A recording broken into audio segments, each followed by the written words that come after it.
hear the song in my sleep. Oh, damn.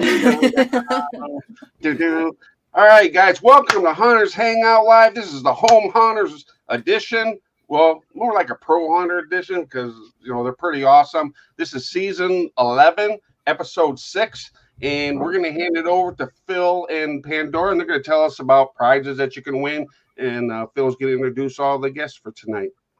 Absolutely. Yeah. And before I pass over to Pandora, I just wanted to say we're trying a little something new tonight. So we're actually live on YouTube as well.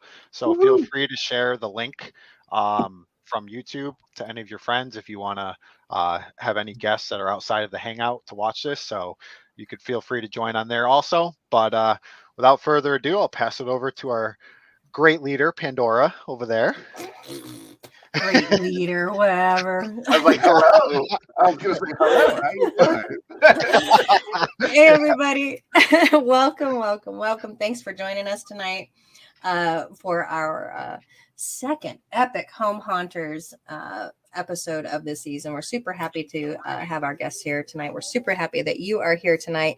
And yes, we are live on the YouTube channel tonight as well as Facebook.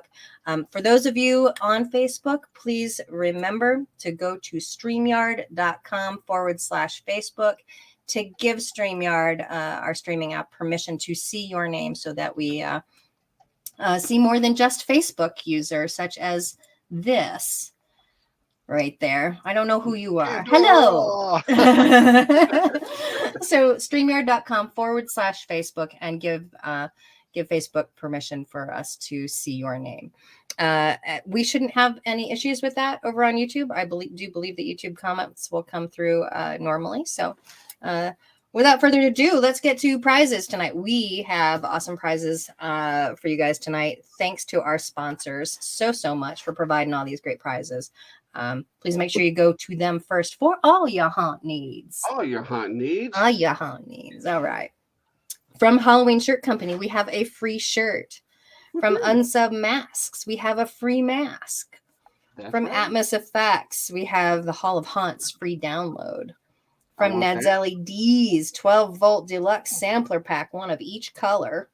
I got a lot of them. Yeah. From Monsters Alive, $25 off. From Rotten Prop Works, a set of zombie arms. From Toxic Effects, Rotten Pumpkin number 3. Number 3. Yeah. From Fright Night Studios, Bloody Hatchet. From Cobwebs and Candlesticks, we have a Demon Lock. That thing is wicked too. From Nightmare Makers, one unfinished skull. From Drop Dead Design Studios, 25% off. From 916 Productions, $25 off. From Foggy's Fog, a gallon of bog fog. Gotta order some more. Oh, yes. Do not get to Halloween and find yourself without your froggies. Order now. From Horror Ornaments, one free ornament. From Fright Props, $50 off. From Spirit Badges, $50 for free badges. And from from Haunted Hills Productions, we have a free mask.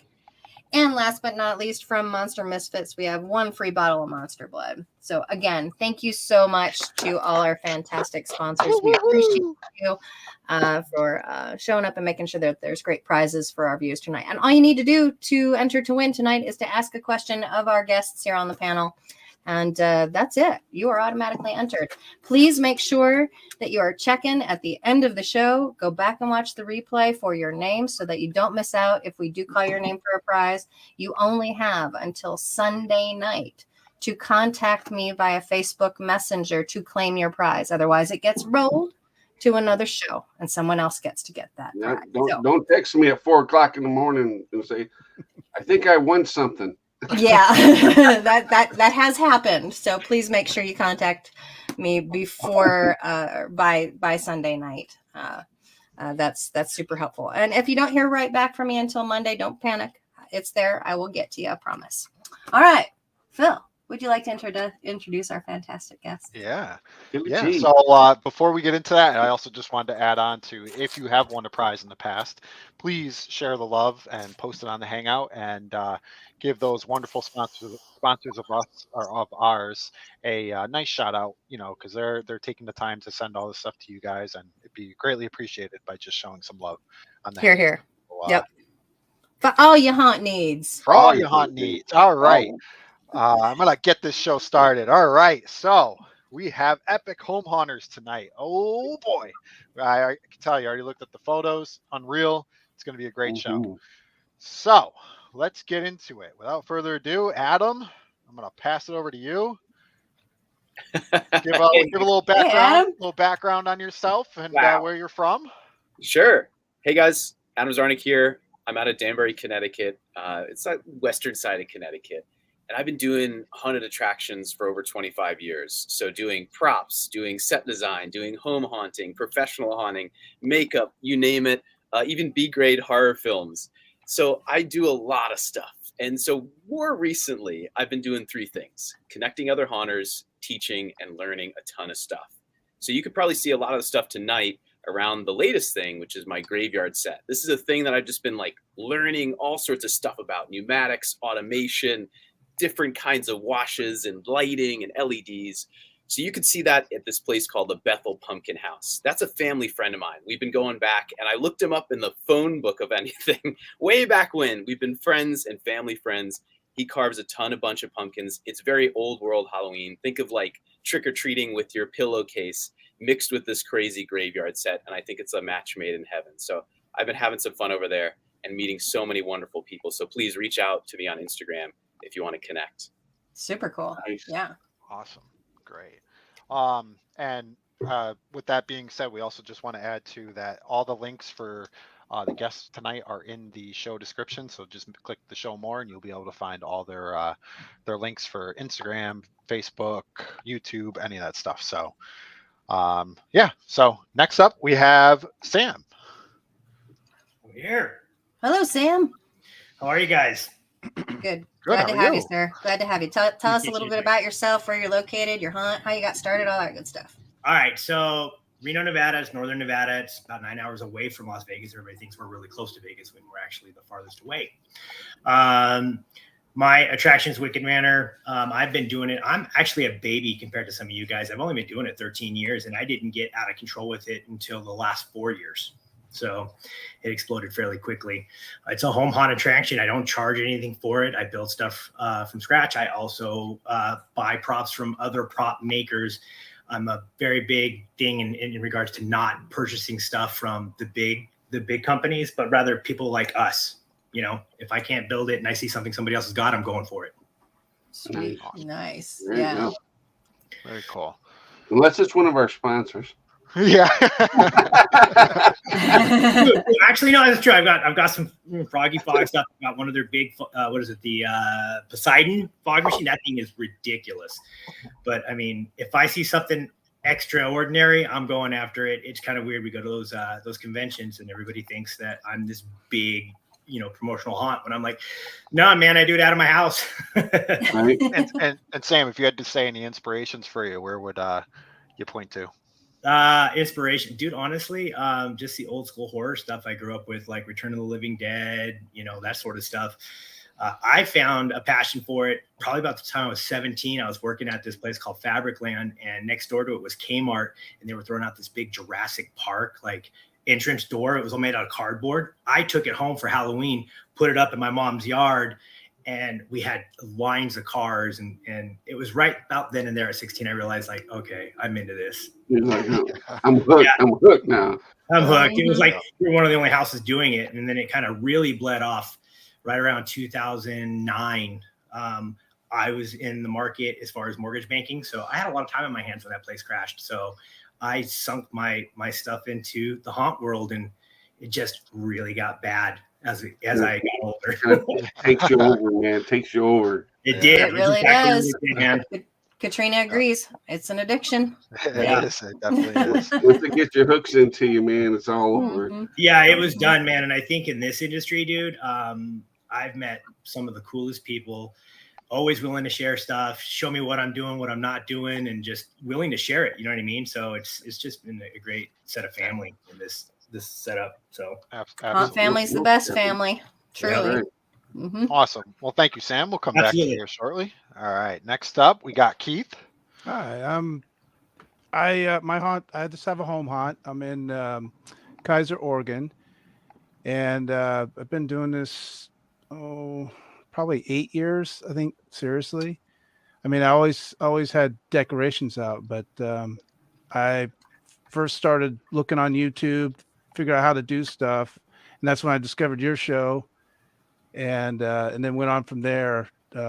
Hollywood Haunters and all that, learning the how-tos, and then that opened up. I started meeting people here and then online, and I got in touch with the local School for the Deaf here, and they have a haunted house they put on every October, and so I've been volunteering down there, and so now I was building props for there and myself, and actually doing a little acting too, which is kind of weird for me. It's fantastic. Everybody's once you put that mask on, they don't know who you are. Yeah, that's the only way I can do it too. Awesome. All right. Well, thank you, Keith. We'll come back to you in a minute. Toby. Hello, Toby. How's it going? How's it going? So Tell us about I'm yourself. kind of like, I'm going to say Sam. So I started a little earlier. I started in 99 when we moved in with a 2-story spider web and a couple handmade zombies. Came in second place for the city's decorating contest. And like any male, second is not first. So I spent the next year learning pneumatics and adding a ton of stuff. So the last few years, it's grown and grown and grown. And now I have 2 shipping containers that I store. And there's just a lot of stuff. I think I saw somebody say it's an addiction. I say obsession, but That's fair. That's fair. About 10 years ago, I started working at a local pumpkin farm. So I build all the props for their haunted train ride, their shooting galleries, their haunted house. And I'm one of the original founders of Chicago Haunt Builders, where we started a little Yahoo group with like 80 people. And one of the members, Jim, turned it into a Facebook group, and I think we have a few thousand now. Jim. So. Yes. You guys got like the best haunt group out there. Yeah, Yeah. for sure. Good God. Super jelly. I wish I was closer. Yeah. Awesome. Well, thank you, Toby. We'll come back with some pictures of yours here, and we're going to bring it back to Adam. All right. And we're going to show some photos here. But first, before we do that, I just wanted to think, what are we going to do for the drinking word tonight? Oh, yeah. It's not home haunt. No, man, not home haunt. I don't know. I'm thinking lighting Prop? based on some of the, No. proper lighting. Proper lighting. Yeah. Yeah. You guys almost had me falling off my chair last time. I think Graveyard. we should go for round 2. We should do prop. Just kidding. All right, we'll go for prop. Prop. All right. Cheers. Cheers. Yep. All right. So let's get to some pictures here. Add this to the stream. Perfect. Yeah, there Is we go. this baby Adam? Is this Yes, baby this Adam is. right here? I'm probably about 7 or 6, and this is our home haunted house in the garage, and this is where like some of the obsession and The bug keyword obsession did began. bite you. Yeah. Oh my God, that's you when you younger? Absolutely, yeah. Oh, So, so like- you started young. I was scaring, and I couldn't even fit into the clothes that I was scaring with. So I would like have a noose that was way too long for me, or a Dracula cape that would go. And I was scaring at like haunted attractions before I even was in middle school. So and doing all this stuff and killing my parents' front lawn. So this is more recent. This is the graveyard set at the Bethel Pumpkin House, and like I said, it's more of a testing ground. So this is more of the low light. So we have some automation there. It basically loops a giant hour. We get before COVID, there was around 3,000 people that would go to the Bethel Pumpkin House. So we had to keep crowds moving. So it's this automated show that starts very slow, very, methodical. And then all this awesome music that we know and love, think Thriller, think, like Nightmare on Elm Street, like all this stuff. And then the skull sings along, the lights play along, the fog plays along, everything, lightning and all sorts of stuff. And it gets people going. And then they move out. Then we switch to the next one. This is more of the latest one. I tried to channel my inner pumpkin rot. I think everyone knows and loves some pumpkin rot stuff. So I wanted to make a little bit more of a different thing this past year. So I made some creatures, as I called them. I think I have the head sitting back there. That's fantastic. Now, from the previous photo, Katrina would like to know, is the gate real or did you fabricate that? Oh, I fabricated it. PVC, wood, foam at the top, and then plastic spinioles. And then everything you basically see here is all held together with the same bolts. So even the facade, the fencing, all the same bolts. And that's like my biggest thing that I've learned. Reuse the thing. Reuse everything. Yeah, here we go. So this one was the two setups. So I had a Grim Reaper and more of a Scarecrow, and then in the middle where Scary was like a geyser that was hidden, and so we had it on a remote, and my wife would walk around, and if people were taking their time or taking pictures, she'd hit it, and the smoke would shoot in your face and scare the bejesus out of people. So you still had to get it scary. Yeah, you're like move along.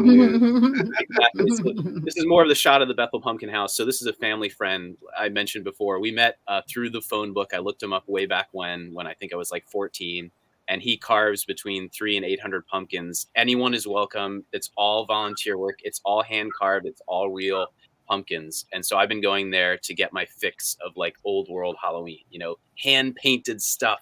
These are Christmas lights that they literally have to screw in and unscrew, and bulbs and circuit breakers are breaking. But man, is wow! That's my favorite. Where is this? Where is this? It's in Bethel, Connecticut. Bethel, Connecticut. There you go. Hey, listen, we're neighbors, by the way. I'm in Bristol, so not too far. Come down. Yeah, man. Yes, please. So a little bit more close up of the mausoleum. So is your wife is in? Oh boy. Mm-hmm. Not as quite, but she's embraced it with me. So she's also one of the kids. Her birthday's in October, so she had all the Halloween birthdays. And so when she came in, I was like, "Hi, I have a serious problem. I love Halloween." She's like, "Yeah, it's fine. It's fine." So she's always behind the scenes. She doesn't like to scare, but she's helping me do stuff. So this is the mausoleum. Everything has to break down and fit into a 15-foot U-Haul trailer. So all this stuff, and then it fits into a tiny shed in the back. Thank you for the and so basically all this stuff is super compartmentalized. It's super light. I have to carry it. We have to go transport it. As everybody knows, things have to break down. I know, tier. But a lot of this stuff is super lightweight and able to be compartmentalized. So you can store it in the winter or just get it to be broken down. So a lot of cool stuff there. Yeah, here's the top view of the Bethel Pumpkin House. This is like not much. It's like a little slice. Back when I started to go there, it was like 8 to 1,000 pumpkins. This is around 300. And you can only imagine just like the look of it from the night sky. So nice. You can see too, down at the bottom, there's a little fireplace. I came here when I was doing my own stuff, killing my parents' front lawn with all my haunt stuff. And I'd be their last spooky person at like 1 a.m. And every time they'd keep it on for me and we'd chat. And now we rebel. We rebel to see these people that come at 1 a.m. and we have the fun, weird, interesting conversations. Heck, there used to be a kid on a skateboard at 1 a.m. Did you themes every year? I usually do the graveyard theme, so I assemble a lot of props. Cheers. There we go. Cheers. It's getting thirsty, all right? So I assemble a lot of this stuff, and the graveyard set was really about learning. So this is one of the Fright Pops Talking Skulls. It's an automated drop haunt that's on a pneumatic cylinder with like magnets. So it basically, when a theme, like a whole song comes along, when the actual chorus comes, it drops down, the skull sings along with different eyes and all that stuff and moves around. Oh, that's cool. And then the thing goes back and resets. And so that was like, I just needed something to automate, but I really wanted to learn all about automation, pneumatics, all the crazy things there that Fright Pops has to offer. So I would say I'm now changing it. I've done my all that I could do in my card. Now I'm learning more about fake corn stalks and other different lighting techniques. Yeah, another great shot of the Bethel Pumpkin House with my graveyard set. Kind of, you can see how it plays really nicely with all the hand carved pumpkin. Very Right. cool, man. Amazing. Beautiful. Yep. I feel like I have too many pictures, so why don't we? we can take mine He's on like, that. you I move mean, yeah, faster, Phil. Sorry, yeah, no, you don't have to talk to all of them. You know, you can just Ooh. talk about Oh yeah, Mhm. oh, yeah. fireworks. This Wow, was yeah. they just had leftover fireworks because it was like during COVID, so people started setting off fireworks on Halloween. Coolest thing, like look at how can you see that? It's like the juxtaposition. I mean the timing of that to have Yeah. to get that and behind the scene, just amazing. I don't have too many of the haunted attractions that I've done before, but like home haunting is my thing. That's always going to be in my blood. I will always do it no matter what. And it's what gives it gives you life, you know, to have kids come in and have families just go there for generations. Corn stalks, that's a new thing. I wanted to research it. So beyond 1031, good luck, dude. Everybody I talk to hates it.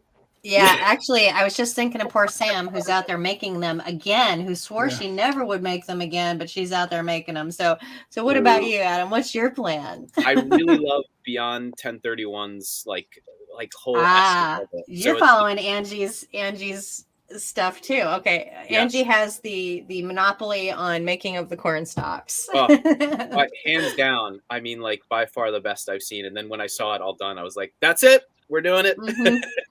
And corn stalks are expensive. Oh my gosh. Yeah. The fun part about this like fog is it goes because Froggy's fog, so it goes into the street, it goes down the neighborhood. Kids are like, "What's going? Is there a fire?" No, it's the graveyard. Yeah, it's beautiful, amazing. You know that you're going to get some lighting questions here for sure. Oh, sure. Yeah. A lot of the lighting is in. So all those cemetery fence stuff is all hollow. So it houses the speakers. It houses the DMX cords. It houses the power. It houses the pneumatics, everything. So you don't see anything. And I would said DMX cords. So are you running DMX lighting? Yep. DMX lighting that's synced into the Fright Props boo box. So it's an all automated setup that I've programmed. And it just like everything syncs to the music and sings along and dances along. Okay, I think we have a position open at our haunt. I just want to DMX, yeah. I guess haunt everywhere. So please, I'd love to be there. Miles would like to know from Hessian Manor, what controller are you using? Yes, Fright Props Boo Box Flex Max. So it's the maximum amount. So I have everything: my lights, my audio, the pneumatics, all the stuff here. The lightning is all through that, and it's all on SD cards that I program. So I'll use the Director software, and that's free when you buy the Boo Box. You just might need to use the connector, that crazy like thing that makes you do it in live stream. And I'll use like the joysticks to control the DMX. I have a bunch of YouTube videos if you need to check it out. Awesome. Thanks, Sean. Yeah, we love Sean. Props to Manor. Yeah, Sean and I are neighbors, which is pretty What? cool. Oh my God, that's too funny. Oh, that's beautiful. Oh, look at that. It's fun. And so like like the tree just like creeping there. Yes, the lantern guy. Everyone like hands down because of all the lights moving. They're like, no, that one's totally real. There's no real people there. Like there's little kids and families, and we got to get people moving. And guaranteed every year, someone's like, no, that guy's real. I'm like, no. I will definitely stand there. I'm the one that usually stands when they're taking photos and stands right next to them until they like realize that I'm there, and I scare the bejesus out of them because you have to. There's always something that you have to scare. Real quick, I'm going to interrupt you, Adam, for Steve. Yes. I apologize. Steve, when I say Angie Cornstalks, Adam's talking about the YouTube channel Beyond 1031, which is Troy and Angie Franz. And it was Angie that kind of came up with the idea of how to make the fake cornstalks. I think that also, for the record, that Alan Hops also has, Still Be Studios also has a YouTube tutorial on cornstalks as well, I think. Alan, if you're out there, can you holler about that? Cheapest ones that you can make by far. Yeah. He's done it. Yeah. And fastest. Holy crap. My hat goes off to you guys that are going for those cornstalks. I tried it. I failed. And so now every season about this time of year, I can grow corn, and then I'll hold it right in September. I don't get Alan goes, mine aren't as good. Water it and just wait for it. Alan, yours are the best too. I gotta sing for Alan and I use it all the time. It's like there's always a little hops in my props. Always a little hops in the props. Cheers to it. Where's the shirt? We need a shirt with that. Oh my god! A little hops in the props. Awesome. Yeah, Well, excellent. thank you, Adam. We'll come back to you. I know it was a lot, but just trying to make sure we could show off all your work there. So Adam's got some seniority here, man. That's amazing here. awesome. Now, Sam. So what we got here? Oh, all right. So this is what I was talking about earlier, where at some point 4 years ago, I just went crazy. So you're looking at Night Scream Studios panels. We framed our house, and it's been a slow progression as we start going through the whole thing to do this. And we got the panels. You see the pumpkin panels in the back are from the same company as well. And I wanted, when I did stuff, when you guys started out, same thing, like basic graveyard, nothing crazy. And I just wanted to take it to another level. And I don't know, I went to Trans World, I'd say 4 years ago, and saw these panels and just got this idea of just, what if I could build this around the house, not piss off my HOA, find a quick way to pull it down and still not get fined for doing everything as much as I can. So I figured it out. We frame around the whole entire house. We attach it to the eaves, and then we run the panels, which are 4x8 to each setup, just like if you were doing drywall, so to speak. And I had to figure out how to make this work for wind, because we get like 60 to 70 mile an hour winds. And believe it or not, I repurposed this for Christmas as well. So it had to be durable enough to be able to withstand all the winds, which we have succeeded. I've yet to lose a panel. Wow. Awesome. Nice. What's your tip? What's a Wow. Yeah. What's my what? What's the tip that you would give somebody on that one? The more wood screws you can put into the framing, it's made of ABS plastic, so it flexes. So the first season when we heard it, like we would actually mount the corners and in the middle, or in the middle of the outsides of the panels, but the very middle would flex when wind would hit, and we realized, oh shit, this is going to be a wind sail and could land in somebody's yard. So turned around and put some middle bracing in it, but. Dude, 2x4s, L brackets and screws is how we set that puppy up. And then we rebarred it at the bottom in the ground. So there's no flex. And the frame splits in two. So we put hinges in it so you can fold it up like a sandwich when you're done for storage. Yeah. L brackets are a hot commodity around here for Home. Yeah. Home Depot didn't like me. I kept wiping them out. Right. So beautiful. In here, believe it or not, the tombstones that you see, some I've made, some of them, a majority that I got back in the day, Tombstone Factory. Okay. So they were a big, tombstone property, props. They did a lot of stuff. I got a lot of stuff from them. I've got some distortion stuff you'll see with the swing, tombstones. The coffin you see, that's actually a Poison Props coffin. So it's a coffin banger. I made the skeletons. We put the chain and the skull on it, and it's pneumatic as well. Pneumatics were something recent in the last 2 years for me. So you'll see that throughout the other pictures, but you can kind of see the fog. I'm a nut bag with fog as well. I live in a cul-de-sac. So when we do the haunt, the idea is just to cover it as much as we can. You'll see right here, all the lights in it. That's Beastcraft. I have a big passion for Beastcraft and Poison Props. I love what they do. I've learned a lot from them as far as how they mount things, how they structure all of their programs, everything. So, because I've had to fix a lot of it once you get it and use it consistently. Yeah. So that was my first thing. As a home haunter, getting into it and just blowing up with it, it was like you'd get these cool props. And as you know, none of these guys are local or wherever you're living, so you have to get them on the phone. So the problem was, okay, this broke. How do I fix it? But, Poison Props, guys like those guys, Adam, when he owned it, would walk me through the process over the phone. So a lot of this stuff is pretty reliable. And believe it or not, 99% of everything you see in my pictures, it's rebarred in the yard. I've got so much rebar, it's ridiculous. Excellent. Yeah. These are some hitchhiking ghosts. This was originally from Poison Props. There was a third hitchhiker because when they released these, they didn't have the third hitchhiker. They only did these two guys. So I asked them to give me a third. They created it, and then the very next few months later, they released it as the third hitchhiker. So I love the fact that I was one of the first guys to get it. My big thing is I will always commission guys. I always have a great vision with scenes and props and what I'm thinking. And if I can't build it, I'm always calling these guys to see what they can do to commission it. That's what I do. This is my third car garage.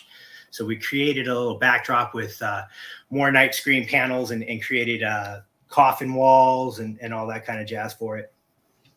Where was this from again? So the hitchhiking ghosts are from Poison Props. Okay. Okay. And so we do themes occasionally. I will always keep the graveyard scene, as you guys know, because I love that, the same, but I'll add to it. I did a Pennywise event. So someone did ask about that. They caught that out of the corner of their eye. Yeah, so it was the biggest thing is like I said, it's blown up. It's gotten to a point in my neighborhood. I think I'm behind on Adam. What's happening right now is the community is noticing me in a pretty big manner. So to the point where the police are showing up, things like that, just because, as you know, as a home hunt, you don't have to have a permit for this stuff and you're not charging for it. So I decided to utilize it for my job to help self-fund the Halloween piece of it. So we decided to have a Pennywise event and brought red balloons out. My house has digital projection on it, so digital map projection. So we do different shows and things like that. And the kids will literally stay for hours and just watch the shows. And so this is I wish my house was set up for that. I tried to talk to somebody about it and send them a picture. They're like, nah, I can't do it. Sorry. So Tyler, it's usually 3 to 4 at a time, not many. And honestly, it's fine because the show is so big on the house that everybody's just more gathered in front of the house watching it. Because we make a show like last year, we did season 4's Stranger Things. So people were just glued to it. So Yeah. I guess it's like the structure of my house is like, there's no flat, like, anywhere to put that. Yeah. It's been tough. That was something in the making. I needed a lot of people to help me. Bushes. Got it right. I saw somebody ask about the design and how long it takes. I start my stuff in the middle of August because I can only put so much time in because, believe it or not, I'm already planning my shows for the digital projection for later this season. I got a guy out of UK that helps me with the shows. I have to start framing. I mean, the beauty part is I've got the HOA on board with what I do. Their big thing is like, as long as it's down by December or by the end of December, January, we're cool with it. That's nice. You got a good HOA. Yeah, I got lucky. I mean, that could always be the Christmas too, right? Yeah. Dude, Christmas is that one's nuts, right? So I start August to get everything in line. And then the minute October 31st is done, I am in a jam within 3.5 weeks to change it over for the last weekend of November to get it ready for December. Because people are Christmas nuts. But you know me, I love haunted stuff. So I'm always trying to use a haunted theme. So we do Night Before Christmas. But like this picture here, you can kind of see the framing. You can see in the middle there where I've got those brackets to be able to fold it. And literally, it's me and that guy, Chad, who puts together everything. So there's no Chad. You know Chad. Thank you, Chad. Yeah. You know, it's one of those things where I think all of us get to a point where like you do it by yourself. And I've hit a point where I'm realizing I'm having to start earlier in the season. I'm like, I have to get help. I'm to a point where I've got an off-unit storage unit. I've got another shed that's equivalent to a 2-car garage. I've got the top of our house is all upwards of storage. So it is crazy. Tia, I will send you the link for that. If you message me, I'll show you where I get all my stuff and who can help you with that stuff on the digital projection stuff. That's really kind of you, Sam. Thank you. And yeah, for everybody that's here tonight, if you have the opportunity to go into the Hangout, we don't always get to all the questions, sadly, but you know, they do come in pretty quickly. If you have a moment to go through and maybe take a look at that and respond to some of the questions in the Hangout or on the YouTube channel, we would greatly appreciate it. And so would our viewers, for sure. Sam, I'm going to message you too, because I want to know. I think we all are. I will tell you the most expensive part about digital mapping, and I did send you guys videos so people can kind of get an idea without the sound, what it looks like on the house. The most expensive piece of it is your projector. I don't care what anybody says about go cheap. It's all about the lumens. I will tell you the projection that you see on mine is a 4,000 lumen projector. It was about $2,000. I'm looking this season to bump it up because you all know we have budgets. I'm trying to go to 7,200 because with all of the lights in my display, I have to angle them at a way to where they're away from where the show is at. So you still get light splash, but for the most part, the lumens that I've got is working, but I want it brighter. There you go. Right on. Christopher would like to know, what should we expect new for this year from Britt's Wicked Manor? Oh, how funny. So we're just adding more props. We're gonna do a couple forest themes. I did get a couple trees from Distortions as well, Pandora. So and we're trees. Here's the thing I'm trying to do. I've been big on projection. I've gotten pretty good at working it. So I'm working with the guy that I know to help start to do the digital mapping projection on my props. So the mausoleum, let me give you an idea. Like, if you guys ever been to Disneyland and saw Indiana Jones ride, well, there's an entrance where they do this thing where there's lightning that kind of flashes on the entrance of the gate. My game plan is to start projecting on the actual mausoleum, as well as I have this really big pumpkin mountain during Christmas where we're going to make it change colors and things like that with the projection. So that's the big thing we're trying to incorporate this year. Sweet. Yeah. Sweet.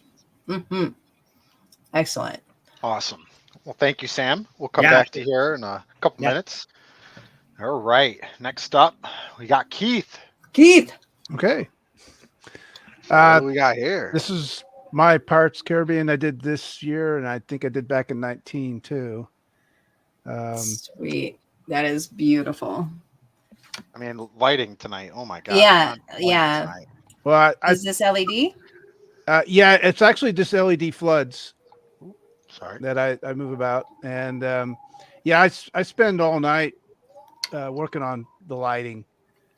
In fact, I had a little surprise visit.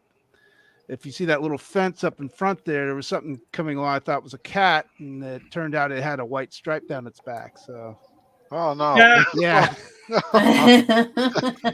And we both just started backing away from each other. Yeah, for sure. But I kind of based on the Disney, and I had Stephanie Stensrud, that artist, make that sign for me for the Pirates Caribbean, and I also use her technique that she uses wood glue and cotton to corpse that guy, and so that's what I've been using that a lot now. Yeah, excellent. Zoom in on that. Wow. Yeah, she does. I love that guy. Man, and do you build all these? Have you built all these props yourself? Well, obviously, yes. Skeletons, but wow, nice. Yeah. The skeletons are naturally they're just the cheap skeletons that I corpse, but I built that. The ship, those are just 4x8 panels that I hand carved the wood grain into, and then hit with a heat gun. That's the helmsman. And I just he turns the wheel with the Fright Props wiper motor and controller. Michelle would like to know, do you purchase your skeletons in bulk? And if so, from where? No, actually, I just hit Target. There you go. And, I love Target. Yeah, and they don't seem to stock. They haven't any stock, so whenever I see stuff, I just grab it, and because I'm working on about 6 or 7 skeletons for this new project that I'm working on this year. Keith, you're giving away my secrets. Keep it hush hush over there. all the cheap Halloween props are there, man. No, I didn't make the wheel. I did order that. I thought about it, and it's like, it's easier to order. Yeah. How much animation do you have built in throughout your just here and there, like that the ship wheel does that. I've had some poppers from gravestone poppers, and the witch I did from a couple years ago that I had the head turning. But I would like to do more, but I'm not going to do no air. I don't want to have to run air everywhere. Mm-hmm. No, I feel you on the air, buddy. The more props you get, that compressor air is evil. Yeah. They use them at the haunt, and it's just like the amount you need. It's just I don't have any space for it, so. Mm-hmm. Oh, and that's damn. my front door I did for my pirate cave setting this last year, and that's Nightmare Maker skulls that I basically went in and there's only basically two patterns there, and I just went in with a Dremel to try and individualize them a little bit. That's And really nice. I don't know. Yeah. This one caught my eye. I don't know why, but with all the cracking going on, Yeah. I Yeah, just I hit do him with the Dremel because those things are indestructible. You can't hurt them. So I hit him with a Dremel, and then the door itself that's foam that I just hand carved the wood grain into it. Tori would like to know, do you prefer to make your props or order them pre-made? If they are pre-made, do you tweak them for your hunt? It sounds like you do, especially with the Dremel for the most part, yeah, it's I prefer to make it. Keith, how do you It's- do the wood grain? Because that's like really fine. It's really good. With an X-Acto knife, that it's a heated X-Acto knife, and it's very time consuming. And I just do the grain, and then I hit it with a heat gun, and it opens it up to give it that kind of old wood look. Wow. That looks And good, then dude. actually dry brushing and all that. Yeah, I don't think I'm all that detail-y. I thought I was. tell you what, I'm like, well, maybe I'm like a medium detailer now. I did the ship itself. It's the same Just lazy. technique. And those were 4x8 panels, and I spent a long time. with tell you those. what, after spending that much time and finding one little nick in it, I'd probably lose my mind. Yeah, I agree. Well, I agree. actually, with everything I like, I do distressed. So when you get those nicks, you just make it look like it really belonged there. That's Supposed to be there. Mike would like to know, what's the deciding factor between making and buying a particular prop? the ability to make it and the money naturally. Mhm. This is down at the haunt I volunteer at, and I made that wall there in the Mental Moor. It's all foam. That's what that's where I hide behind. And this area is full of fog. It's kind of a London fog scene. So I'm sort of a Jack the Ripper character. So I come out of the fog and get them from behind. Yeah. Excellent. Awesome. The Yeah. detailing too, with all the little How dots long and do you plan stuff out? A year to 2 years. Like I'm already planning for next year. I'm thinking of doing a I lost his name right now. H.P. Lovecraft. So I got that going, and right now That'll I'm working be on doing the night. wicked. So, Mm. yeah. But I try to think of things where I can repurpose and use them for multiple things. And so, Don't throw nothing away. yeah. Mm-hmm.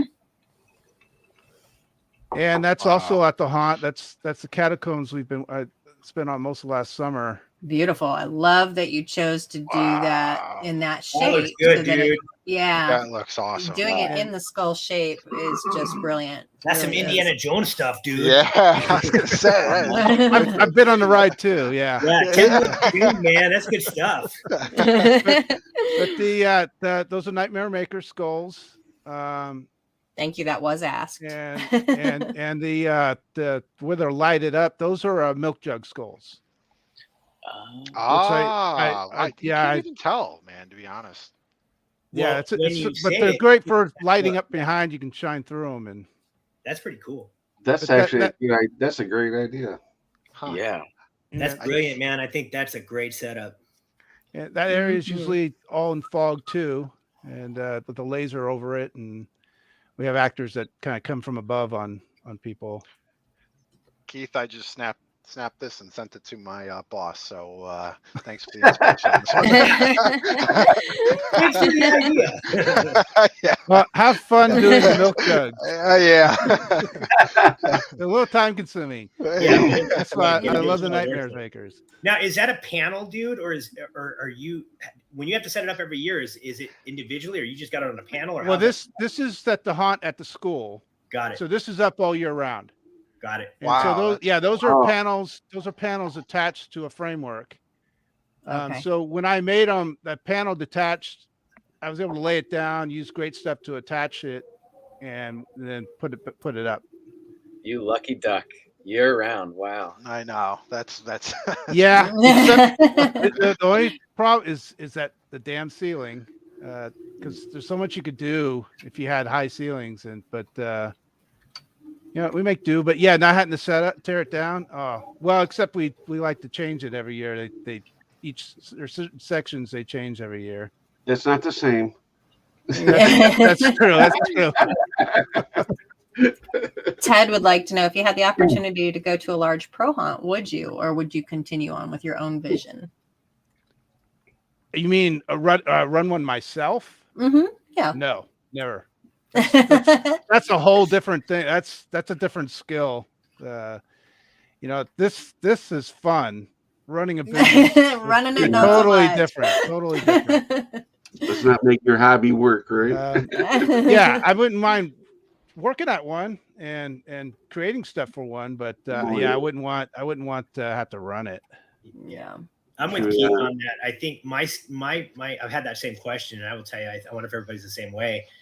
I'm scared that it will take what I love about this passion away, because then it becomes a job with having to do when it's obligation. Stressed out. Who's showing up for your haunt, who's not. But I'm like everybody else. Like, you want me to work on something? You want me to? I'm in. But I don't know that I would want to own one and run one. Yeah, I wouldn't mind going to help a hunt. Just like they're like, hey, why don't you come out for the day and help build and stuff? I'm like, oh fuck yeah, dude, here I come. Yeah, you get to do it without all the responsibility. So yeah. I think that's it. It's that whole piece. It's like you see friends who run their own businesses and like, I loved it until I started doing it for a living. And then I don't want that hobby or that magic that I feel to be taken away from it, Yeah. Exactly. Yeah. Spoiler, 100% true. Yes. 100%. So Adam knows. Yeah. When you have to call the insurance company and they've raised it because of the McCaney Manor Extreme Haunt, and you're tripling it. And the fire inspector is telling you to do stuff. And, You're not passing with the fire marshal. The whole bit, dude. I have plenty of friends in the same boat. You're just like, that just doesn't sound fun. Yeah. You can do it for so long, and then it just didn't become fun anymore. So, yeah. Awesome. Well, thank you, Keith. We'll come back to you shortly. Thank you. All right, Toby. What we got here? Unlike Keith, I got into pneumatics, and I caution anybody because it's a sickness. I mentioned tying for first place back in like 99, 2000. So I spent the next year on the monster list of Halloween, which I think is just archived now. It's not really anything. And I found it's not getting added to, but it has been preserved. Yes. Yeah. And I found the Two Scary Guys website, and they have something called a body slinger. And it's made out of like PVC, and it's a simple pneumatic. So I built it. In fact, I built that, and I built a grave jumper, and I had it where you had to push buttons to make it jump. And I would sit in the window, and when kids and stuff would come up, I'd push the button. And my wife's like, that's dumb. No one's going to sit in the window. Long story short, I come home from work one day, and she's army crawling across the dining room so she can get to the button. If you hear her scream, it's because she's upstairs. I think she's watching. But anyways, and so one thing led to another, and it got to the point where I had built so many pneumatics, I had like a control board with all these buttons on it, and I'm like, this is getting ridiculous. So that's when I had to start learning PLCs, and so I started hooking up PLCs to things and sensors. Actually, I started with sensors. I'm sorry. And sensors are great when you run them with pneumatics, but without some kind of a PLC in the middle, you get the little kids that sit there just going like this to set it off over and over and over. So then I had to learn PLCs, and now it's turned into an obsession, like I said. Earlier, I went running because I realized I'm sitting like 10 feet from one of the two compressors, and it just randomly goes off, and I didn't want to, scare the crap out of myself. But you never know you're going to run out of how much air you're going to run out of when you just keep building, and you think just because you got a compressor, it's going to run everything. It don't. It's a thickness. So I started with a pancake compressor. I ended up with a 27-gallon compressor. I upgraded to a 60-gallon compressor. That wasn't enough. I now have a Quincy commercial 60-gallon compressor in my workroom down here in the basement. I have another 60-gallon, 220-volt compressor out in my shed. I had to upgrade my electrical for it. They're both running through a commercial air dryer. It is a sickness. Right. I have plumbing running outside of every side of the yard. It's nuts. Hey, then you try to run your compressor on the other side, and you run the cord, and the cord starts getting hot and pops your breakers. And I've been through it all. That's why I'm been trying to go with motors more. But I Toby, still have do you- pneumatics. Yeah, so I have both. So we have a whole bunch of props, and then on the weekends we have actors. So I have a high school kid and I have a college kid, and on the weekends they will bring their friends and dress up. We have a few rules, like any haunted house. We don't chase people down the street. Right. If little kids cry, we take off our masks. I mean, it's supposed to be fun. We have guest books, and people sign like if you're going to a funeral. And it's, hey, I've been coming for 15 years. I've been coming for 20 years. Oh, that's Everybody awesome. does it, What right? a great idea. How many compressors do you run? Trish would like to know. Like I said, I have 2 right now, but they're both 2. commercial. Yeah. Excellent. I'm right behind you, dude. I don't have something to that degree, but I run mine in the 2-car storage shed or whatever. And I've got some of those yellow tanks that you got to get to build air. I've got 3 or 4 of those on the spots, just because, like you said, I don't have that many pneumatics, and it's just killing the compressor. Yeah, you gotta have them back. You gotta have them backflow preventers on there. Yeah, no doubt. Yeah, like I said, I got 7 of those tanks out there. It's crazy. Well, and then you've got 300 or 400 people here on a Saturday night, and all of a sudden your pressure drops and you're freaking out like, what the hell?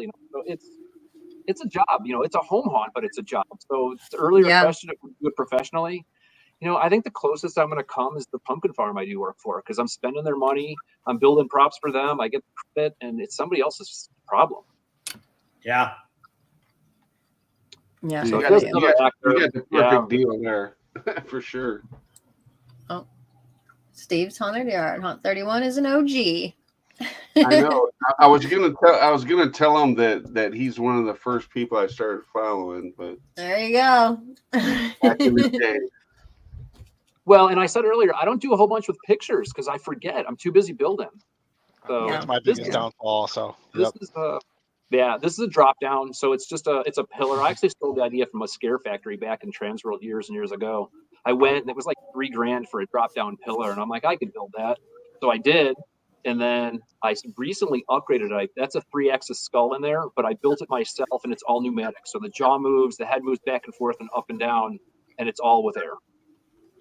even the skull itself. Yeah, Like the the skull jaw? moves Oh, back wow. and forth, up and down. Wow. Wow. Damn. Yeah. And I saw the kit after I built it myself. So Oh, okay.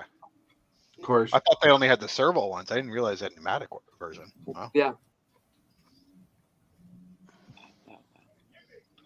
Paper mache. So I actually didn't build that. Somebody did for me. I got lucky. A lot of the tombstones in the yard are garage sale finds. There was a haunt going out of business. So I got that years ago.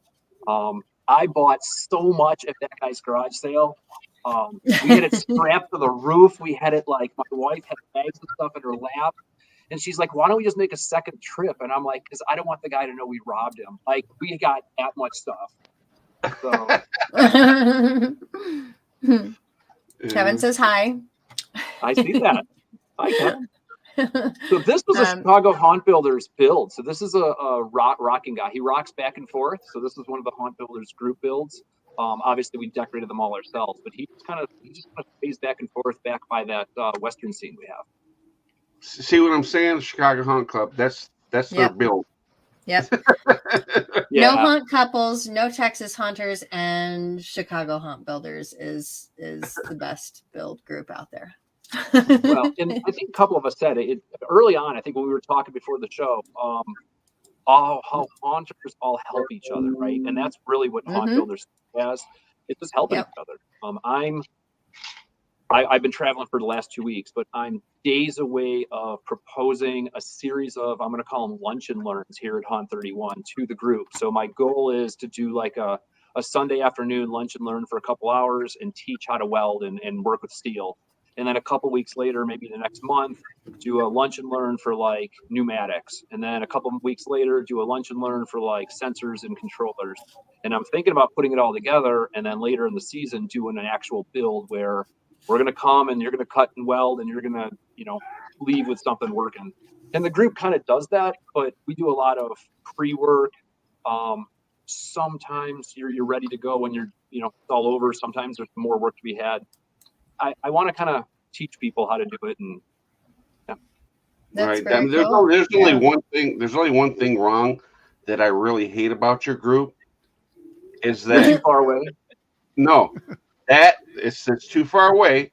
But that every time you guys do a make and take, you take all the wiper motors from Fright Props. And when MHC comes, they're like, "Oh, we only got a couple because somebody ordered like 60 of them." Christopher would like to know, do you Like, give your damn actors it. guidance for their scares or just let them do their own thing? Both. So they have a lot of freedom. They have to follow the rules. And they have to be in theme. So the garage is kind of a dungeon theme. The rest of the yard is a graveyard, and there's a mausoleum out there. And the mausoleum will hold people. So during the week, the mausoleum has fake bodies. On the weekends, it's real actors. And if you're a dead guy in the mausoleum, you got to act like a dead guy. You can't be dressed as a clown, So there's some rules. But other than that, they kind of have free reign, and it's awesome to see how these kids feed off of one another and just develop their characters. They almost fight over the costumes. I'm looking at this pile of junk here that I haven't put away, and it's just costumes and stuff that by the time I get to it, it'll be time to pull it out again. So Right, all stinky, smelling just right. Do you guys projector on remember the neighbor's yard? Yeah, this is just I forgot who makes it. Haunted FX, I think, but yeah, it's just a projection on the neighbor's yard. You guys remember we were talking about Toby's bar looked dry and dusty? Well, I think now we know why, because all this time is spent on his haunts.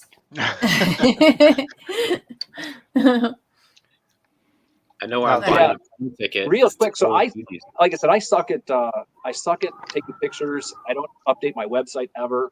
So your best bet is just to search us on YouTube, because you're going to find at least that my son just did a couple videos for last year, so you at least get a better idea of what we do. Yeah. Nice. Joe would like to know, how does everyone secure their haunts from theft or vandalism? We'll start with you, Toby, because since we're talking to you right now. So I've had my share of thefts. One is everything's fenced, so there's a fence around the entire yard. If there's a couple access points. I added 18 cameras that are on the house all year, and there's another 12 that are put up for Halloween or for the month. Everything from the inside of the mausoleums, like actors, to people entering, people exiting.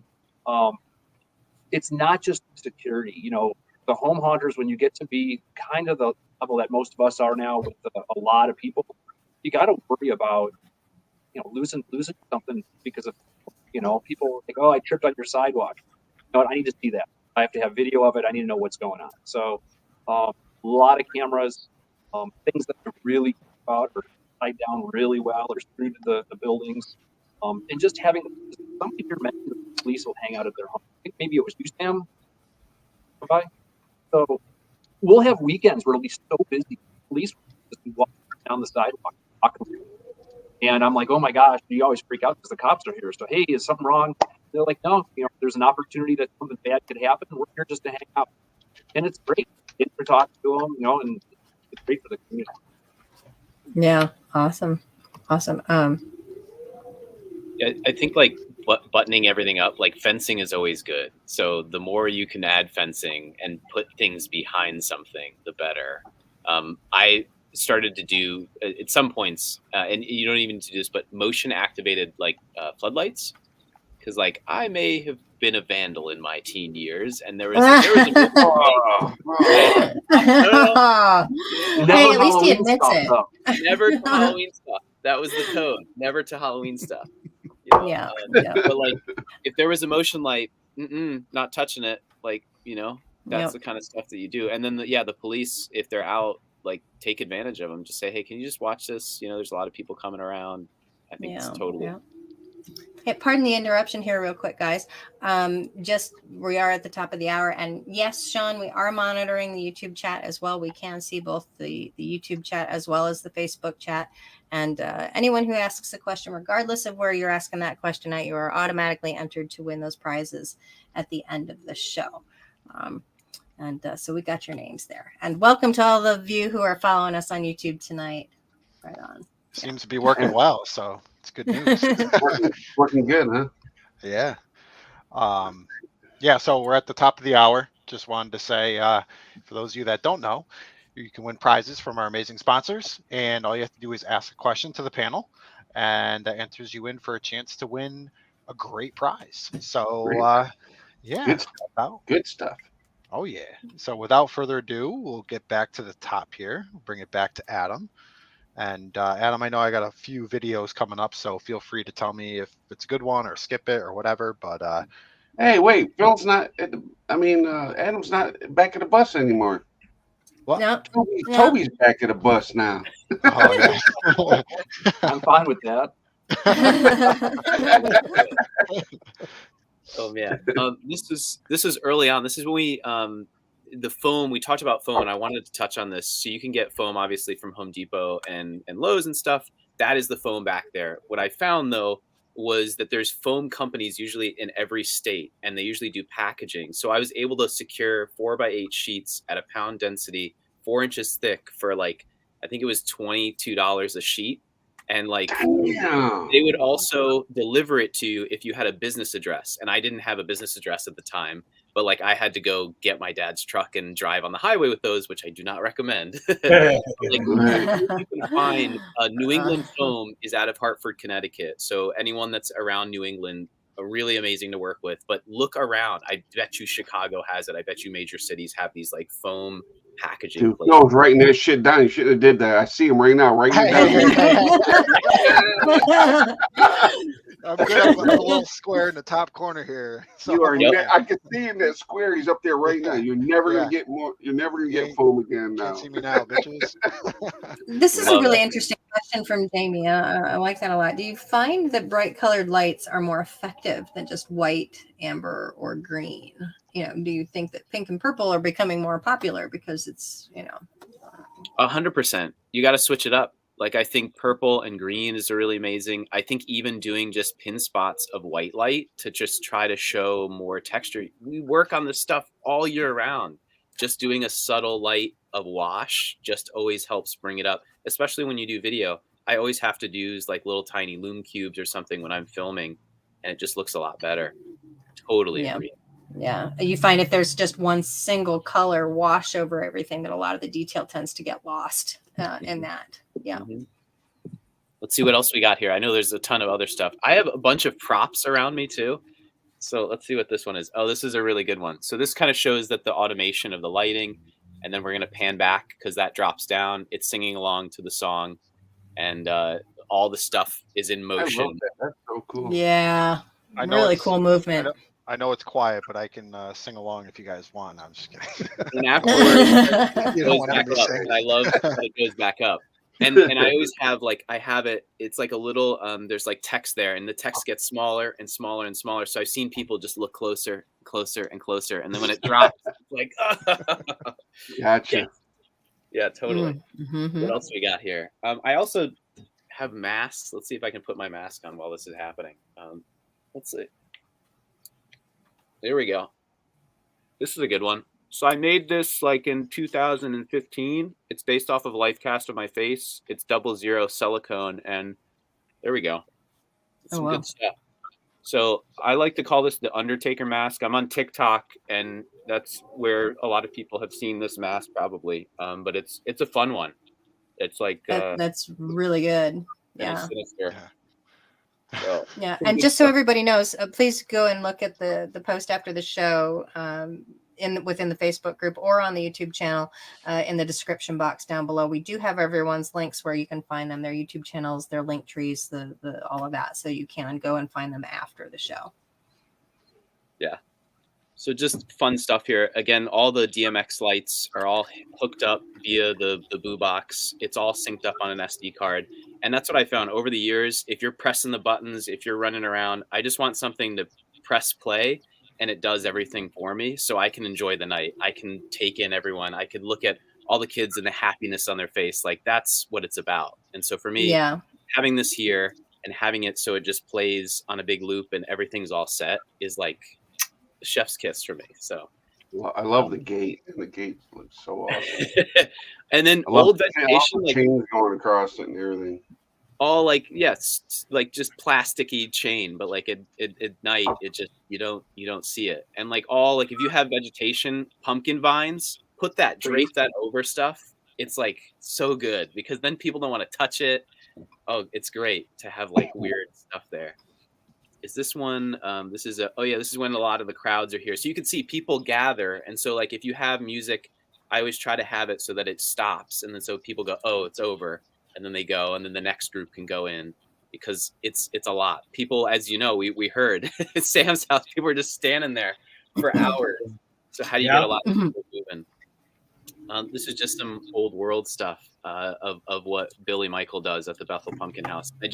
I love that it's all hand painted. I love that these are bed sheets. I love that there's just like no rhyme or reason. It's just Halloween. It's not Just like old school, man. yeah, absolutely. Yeah. I'll tell you a fun story while we're watching this is that I still go to this guy's house that I've been going to since I was a kid. I'm his only trick-or-treater. And that's like one of my favorite things is to go have breakfast with him. He's watched me grow up. He still gives me candy. And like, that's what this is about for me is like creating the memories, creating the happiness that, you grew up watching and doing and passing it along to other people. The tradition of Halloween, man. Absolutely. Love the pumpkins, dude. Yes, all donated. And if you're in Connecticut, they're always looking for carvers and just come over and have some fun, carve some pumpkins. Yeah. Ooh, yeah. The gate is amazing. So each one of the columns is its own separate thing. The gate itself is its own separate thing. It's an old gate off of a house. You could probably get it in Home Depot. And then the things on the bottom are separate. So it's 1, 2, 3, 4, 5, 6, 7, 8. Yeah, 8. And it's about 28 feet long, all said and done. And it all links together with like bolts and stuff. And all, like I said, all the DMX cords, everything is in there. Even like there's like, I don't know if you could see it, there's other stuff there, but there were cutouts. And that's where the speakers are. It looks like, things have been busted, but it's actually where the speakers are housed. Oh, this is a good skull. That skull, this is the prototype skull right here. So this is kind of like, again, channeling my inner pumpkin rot. And this is all like, it's from Stan Winston. They did stuff with barge glue where you use barge glue and then you tap it on here with like a hair dryer and then it shoots over and creates this really, really good texture. And you can get some really good stuff out of it. So I did see that. I did watch that when they did the whole body though, right? Yep. You could do the whole body, which I did most of that. And then I extended his hands to make them look weird, embedded the LEDs and like, made some crazy, stuff here. Some of this stuff, cheese grater. Cheese grater I find is the best thing to distress clothes. Where's my camera? There we go. So all the hood there is all just like cheese grater. Just put it on a 2x3 and just run it through. This is all foam, like black spray foam. You can order it special. They have black spray foam, expandable spray foam on Amazon, or you could special order it from Home Depot. And so you don't have to paint it because it's a pain in the ass to paint that stuff. Dude, I've never seen black spray foam. Oh, man. There it is. Yeah, that looks good, dude. That was awesome. Fun. And those are UV sensitive, so they started to glow, like people started to glow, and if it caught the angle right. I hung him with like carabiners, so if the wind blew him, he just kind of just a little bit, you just need a little bit of that motion. Right. And Pandora. Yep. The wind is making. I know. It's making the show awesome. Like yeah, for everybody that can hear that, that is actually the real wind outside my window right now. Totally thought you staged it. It was perfect. That was really cool. You need it every time. There they are. Dude, I love Gorgeous. that. It's awesome. It's so beautiful. Mm-hmm. It is. It's just like, I don't know, sometimes you just don't need, I totally love, here's the thing that would spray out and scare the bejesus out of people. It was just great. We had the remote, best thing ever. I love animatronics. I love all that stuff, but sometimes just going simple is like, I don't know, can't beat it. Oh, here you go. I think this is in my backyard this year. I wanted to put it up and we had a Halloween party, so I decided to keep it up. Let's see if you can see it. Yeah, the Halloween shed's way back there. So I have a shed that I have like a chandelier in and a fireplace, and we hang out there. during off months if you need to channel Halloween. That's excellent. We all need to channel Halloween during the There it is. off-months. Yes, I highly recommend. There's a little cot out there, a table. I'll have dinner out there, and then a fully functional stove and the chandelier. All old school stuff. All memories of. All right, now you're making me jealous. Yeah, that's so cool. Everybody needs a Halloween shed. There it is. That was the You backyard. can draw a face on it too. Yeah. I was gonna say. I would say 70% stores this whole graveyard set, and then like the 30% that you see in red is just like a little slice of heaven throughout the year to just hang out in. It's a fun place. Katrina says instead of a she shed, it's a spook shack. Oh, I like that. I saw protecting props from the weather. Little secret: there's a 5-gallon black oil-based paint that you could get from where is it from? The farmer place. Where is it? Where you can find like Tractor Supply. Tractor Supply. There we go. It's $50, I think, for 5 gallons. That's a good price. That's a like good sometimes price. you can even find it on sale for $39. That stuff is like practically weatherproof. Highly recommend it. That is a base coat, but a lot of stuff I'll do clear coats on. I'll mix in stuff like some of the stuff like gesso or like where's the other stuff like lightweight spackle. Makes a lot of stuff weatherproof. A lot of foam already is weatherproof. Or here you go. Here's like the front of the house. I try to keep like the B and C grade stuff out here because like we're on a main road and I'm paranoid about stuff getting stolen. And you put all this stuff in the back. So this is when I bought it in the backyard, which is fun. We had kids. So even with the sounds and even with that light, no one wanted to come back here. For some reason, when they're like, go in the back of the house, people were like, what are you, crazy? We had a lot of people that I had to like coerce. And we're the house, you got to give out the full-size candy bars. So they even weren't coming down with full-size candy bars, which is just, I don't know why.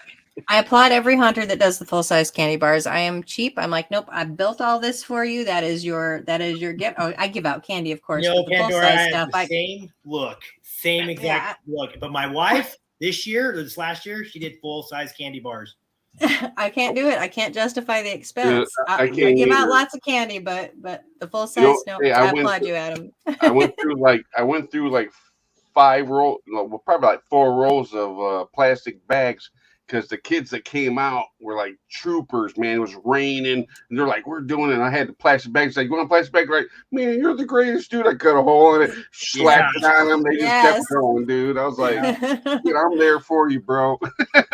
Well, there it is. Amber says the Britts do the full size candy bars. That would be my wife. Yeah.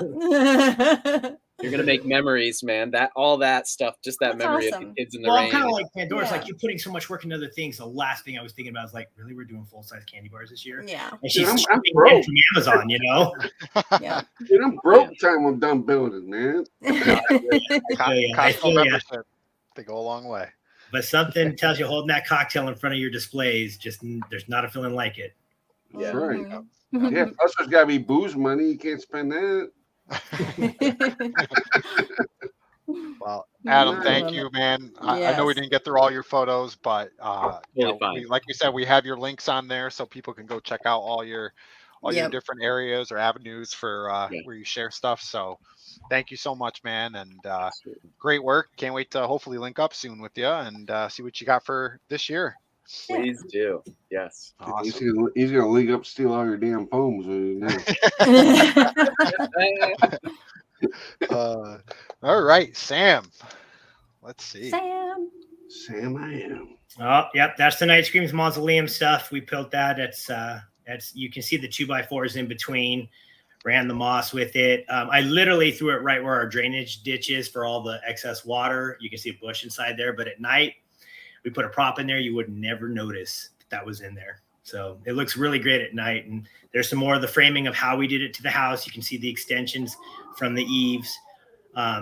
It's a big deal. I can tell you flat out right now. It was like how do we do this without damaging the house? And we figured it out. What I was wondering. That's what I was wondering. Is like, do you drill into your house? So we have, if you zoom in there, you'll see there's an L bracket. So those wood pieces that are attached, we leave these ones up, right? And so there's a bracket in between the even and the wall and the wood there, and we just leave that at the top. Like if I shook a picture of it now, you would see where those spaces are, because I don't want to drill into the eave consistently to weaken the structure. So we had 2x4 blocks permanently put there. I'm supposed to paint them white. I haven't got around to it. My wife's like, they're an eyesore. I said, baby, we'll paint them white. Just bear with me. I just haven't got around to it. Yeah, it's I'm a guy, right? It's like, it looks great. It's fine. It's a house. Back to normal. Don't look up. You won't even notice. Yeah. There you go. Yep. Home hunters are insane, Alan. 100%. Yeah, that's like, 4 years ago, take it to another level. This we put together. That's PVC. That's a pumpkin head. I got the pumpkin head set up from a guy named Damon. He was a good dude. I found him on Hunter's Hangout, and like I said, I like to incorporate stuff where I can. And that is actually head down by rebar. And if you look real closely to left and right, I've got fishing line holding it in place, so when the wind hits, it doesn't twist. Nice. Yeah, most everything I have is all rebarred. And to somebody who had that question about theft, you gate everything up front, and then everything is rebarred down. So I mean, you really got to yank on stuff. It would end up breaking trying to pull it out of the yard.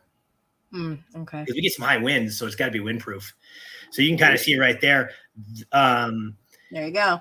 We get what Michael said. We've had upwards of 60, 70 mile an hour winds. I think most recently, and don't get me wrong, the anxiety level's through the roof at 2:00 in the morning hearing it. Oh, sure. Watching. I've got anxiety right now just from hearing this right here, and there's no props so up. Like the pillars you see, those are all rebarred in with PVC in the middle. The gates are PVC'd. The tombstones are PVC. Everything is PVC'd with rebar. Rebar is always attached to everything. So if we get into a real bad situation, I can just pick everything up and it slides out from underneath the PVC, including the gate entrances. So excellent. It's pretty good. And the gates are made out of PVC as well. A gal named Carol Walker, I saw these and I wanted them for our Christmas display, and then I just repurposed them for our Halloween stuff. I was gonna say it. That totally looks like her style at the top.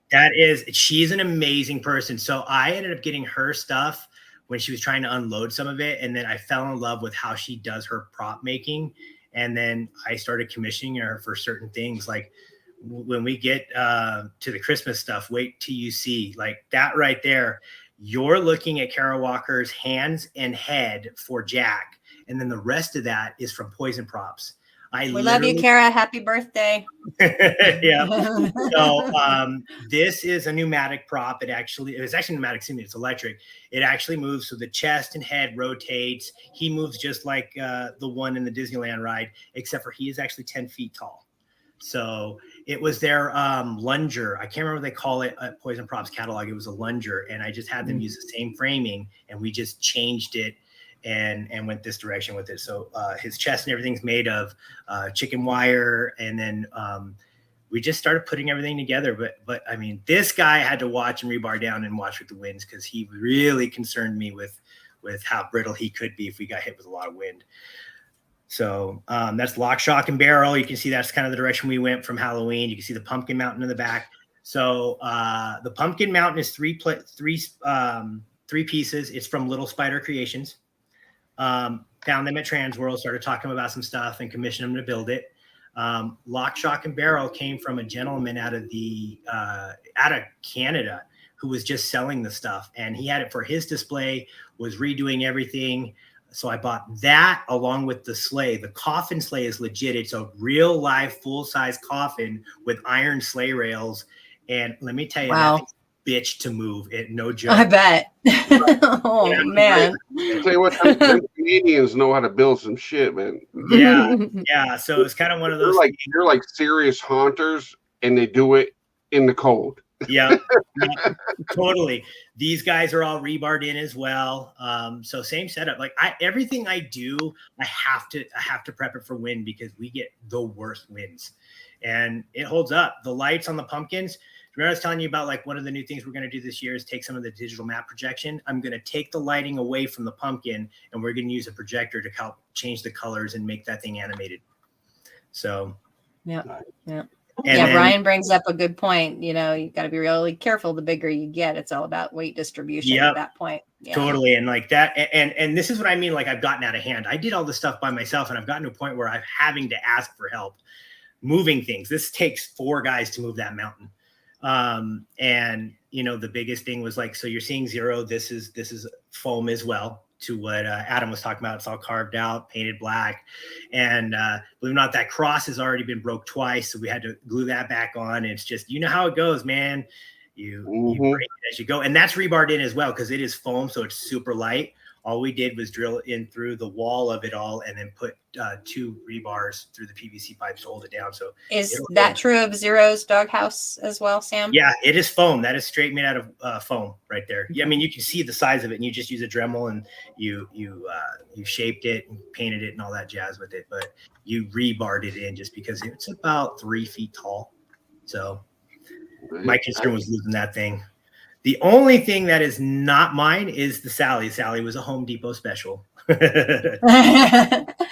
So, and so we kind of did that. The man-eating wreath is mine. We made that from just a standard reef and did the foam eggs from a craft store and cut out everything and went that direction. Got the NBC ribbon from a gal named Whimsy Bear on Instagram and Etsy.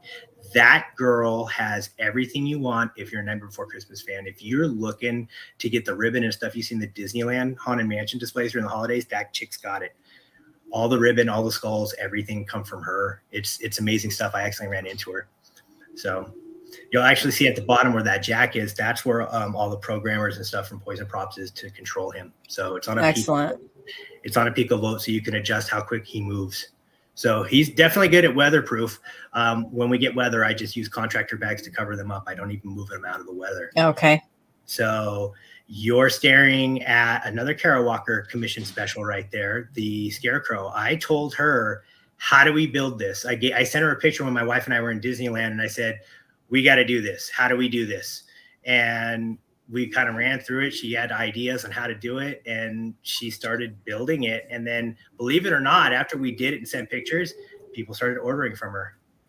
So awesome. The presents and stuff you see, those are on chloroplast. They're I just went to a local place here, had them print them out. I did PVC sticks with glue behind it, and then rebarred it behind it for the wind. So if they get too out of hand, I just pick them up and move them indoors. The list I made as well, and that's a list where I took a picture of it from the mansion, and then I just drew exactly how it looked and hung it up. So Oogie Boogie, that's a costume, and we did a PVC frame for him, and then threw a hat on him. And same thing, that's a chloroplast board behind it for the background of the wheel. And went that direction, used Night Scream's panels. And again, you can see the Whimsy Bear ribbons and skulls and whatnot. That's UV. So if we did UV, it would actually light up perfect. So I just didn't want to do an NBC theme. What you're seeing is this was I guess a negotiation between my wife, where if I do Halloween, because that's my theme, I would have to do Christmas and something equally as large. So I was like, okay, fine. We're going to do Nightmare Before Christmas. Is the best of both worlds. Carrie would like to know, do you use any scents to add to the ambiance as well? I do not, because we are so windy. It's hit or miss on whether you can get it, right? It's the same with the fog. So you'll see here, this is kind of like right before we're getting dark. I use a Poseidon by Froggies. It hooks, and it's set up very at the back where those pumpkin panels are, and it hooks up to a water hose spigot from your house, and you just pour the fog fluid in it, and that thing goes for days. I don't know. I can go 3-4 days and not fill it up. And wow. Yeah, there's some stuff you'll see. It'll do the whole cul-de-sac, so people slow down. It's yeah. it's a legit product. I mean, if anybody's looking for a serious fog machine, because at one point I was using 2 or 3 different ones, and I just got out of it. So I love the style fence you chose to use. Yeah, thank really, you for really that. cool.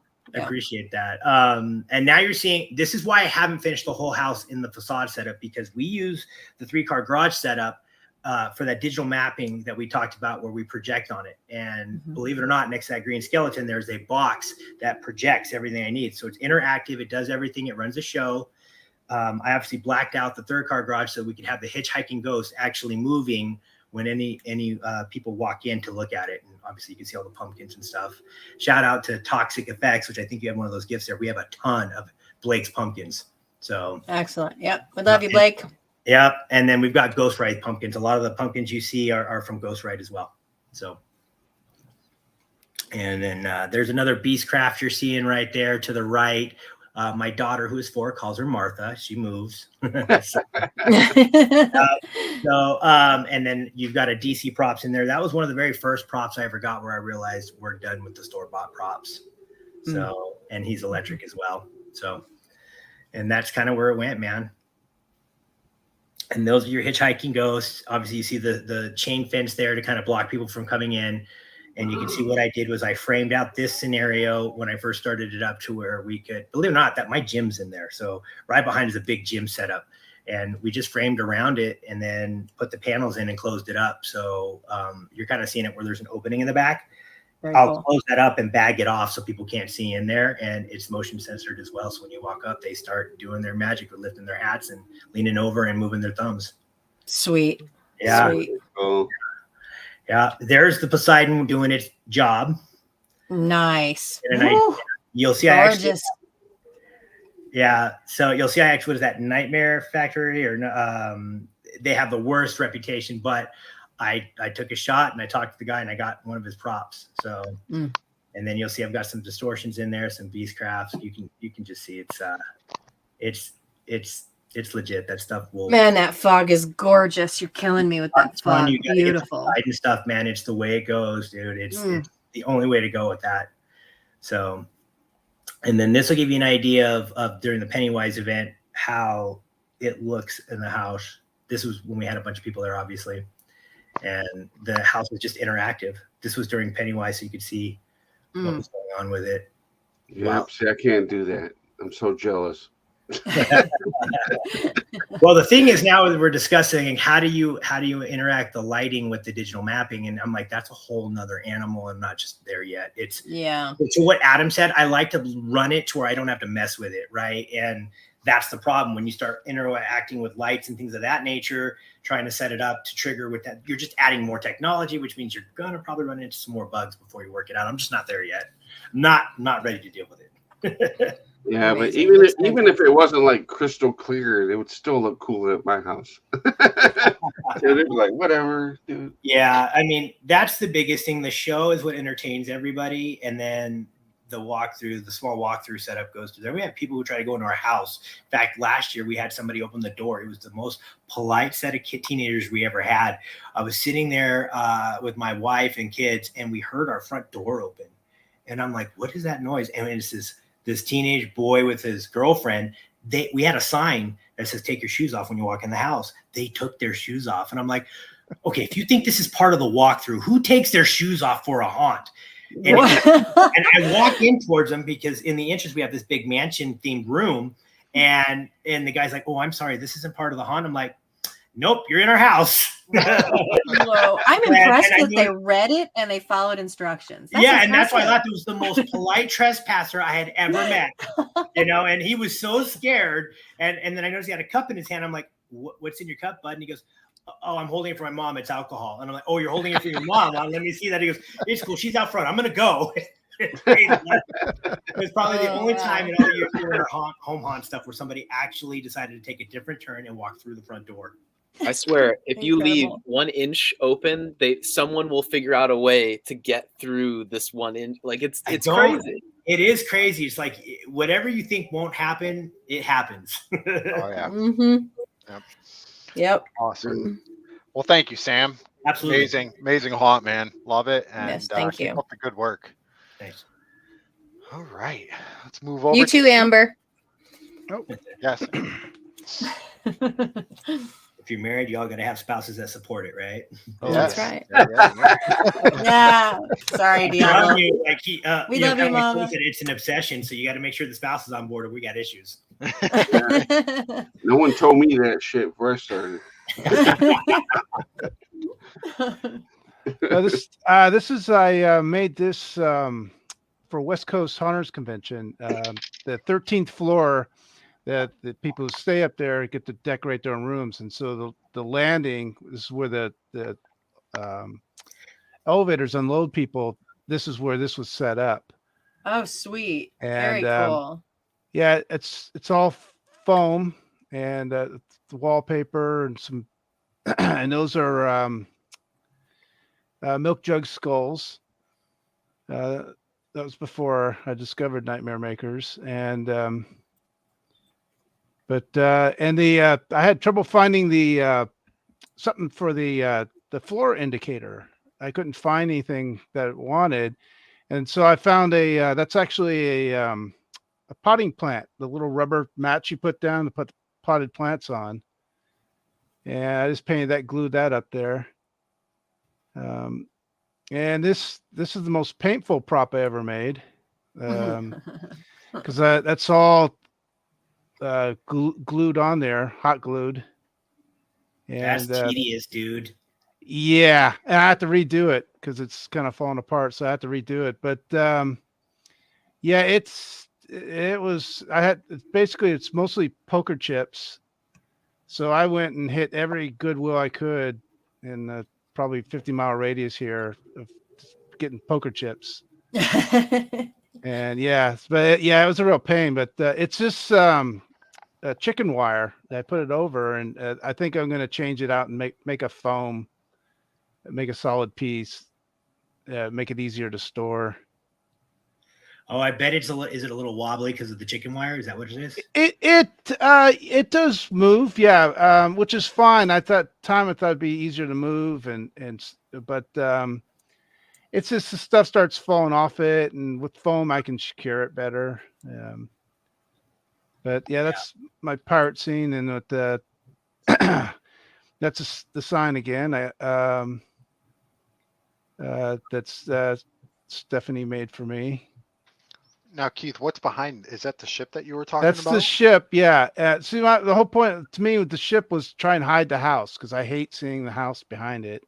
It just ruins it, But so I built that, and it's just cement forms, the cardboard, this is 2 years ago. I had a tree. I don't have the tree anymore, so I pushed it up higher and the wind hit it and snapped it, so I had to reinforce that.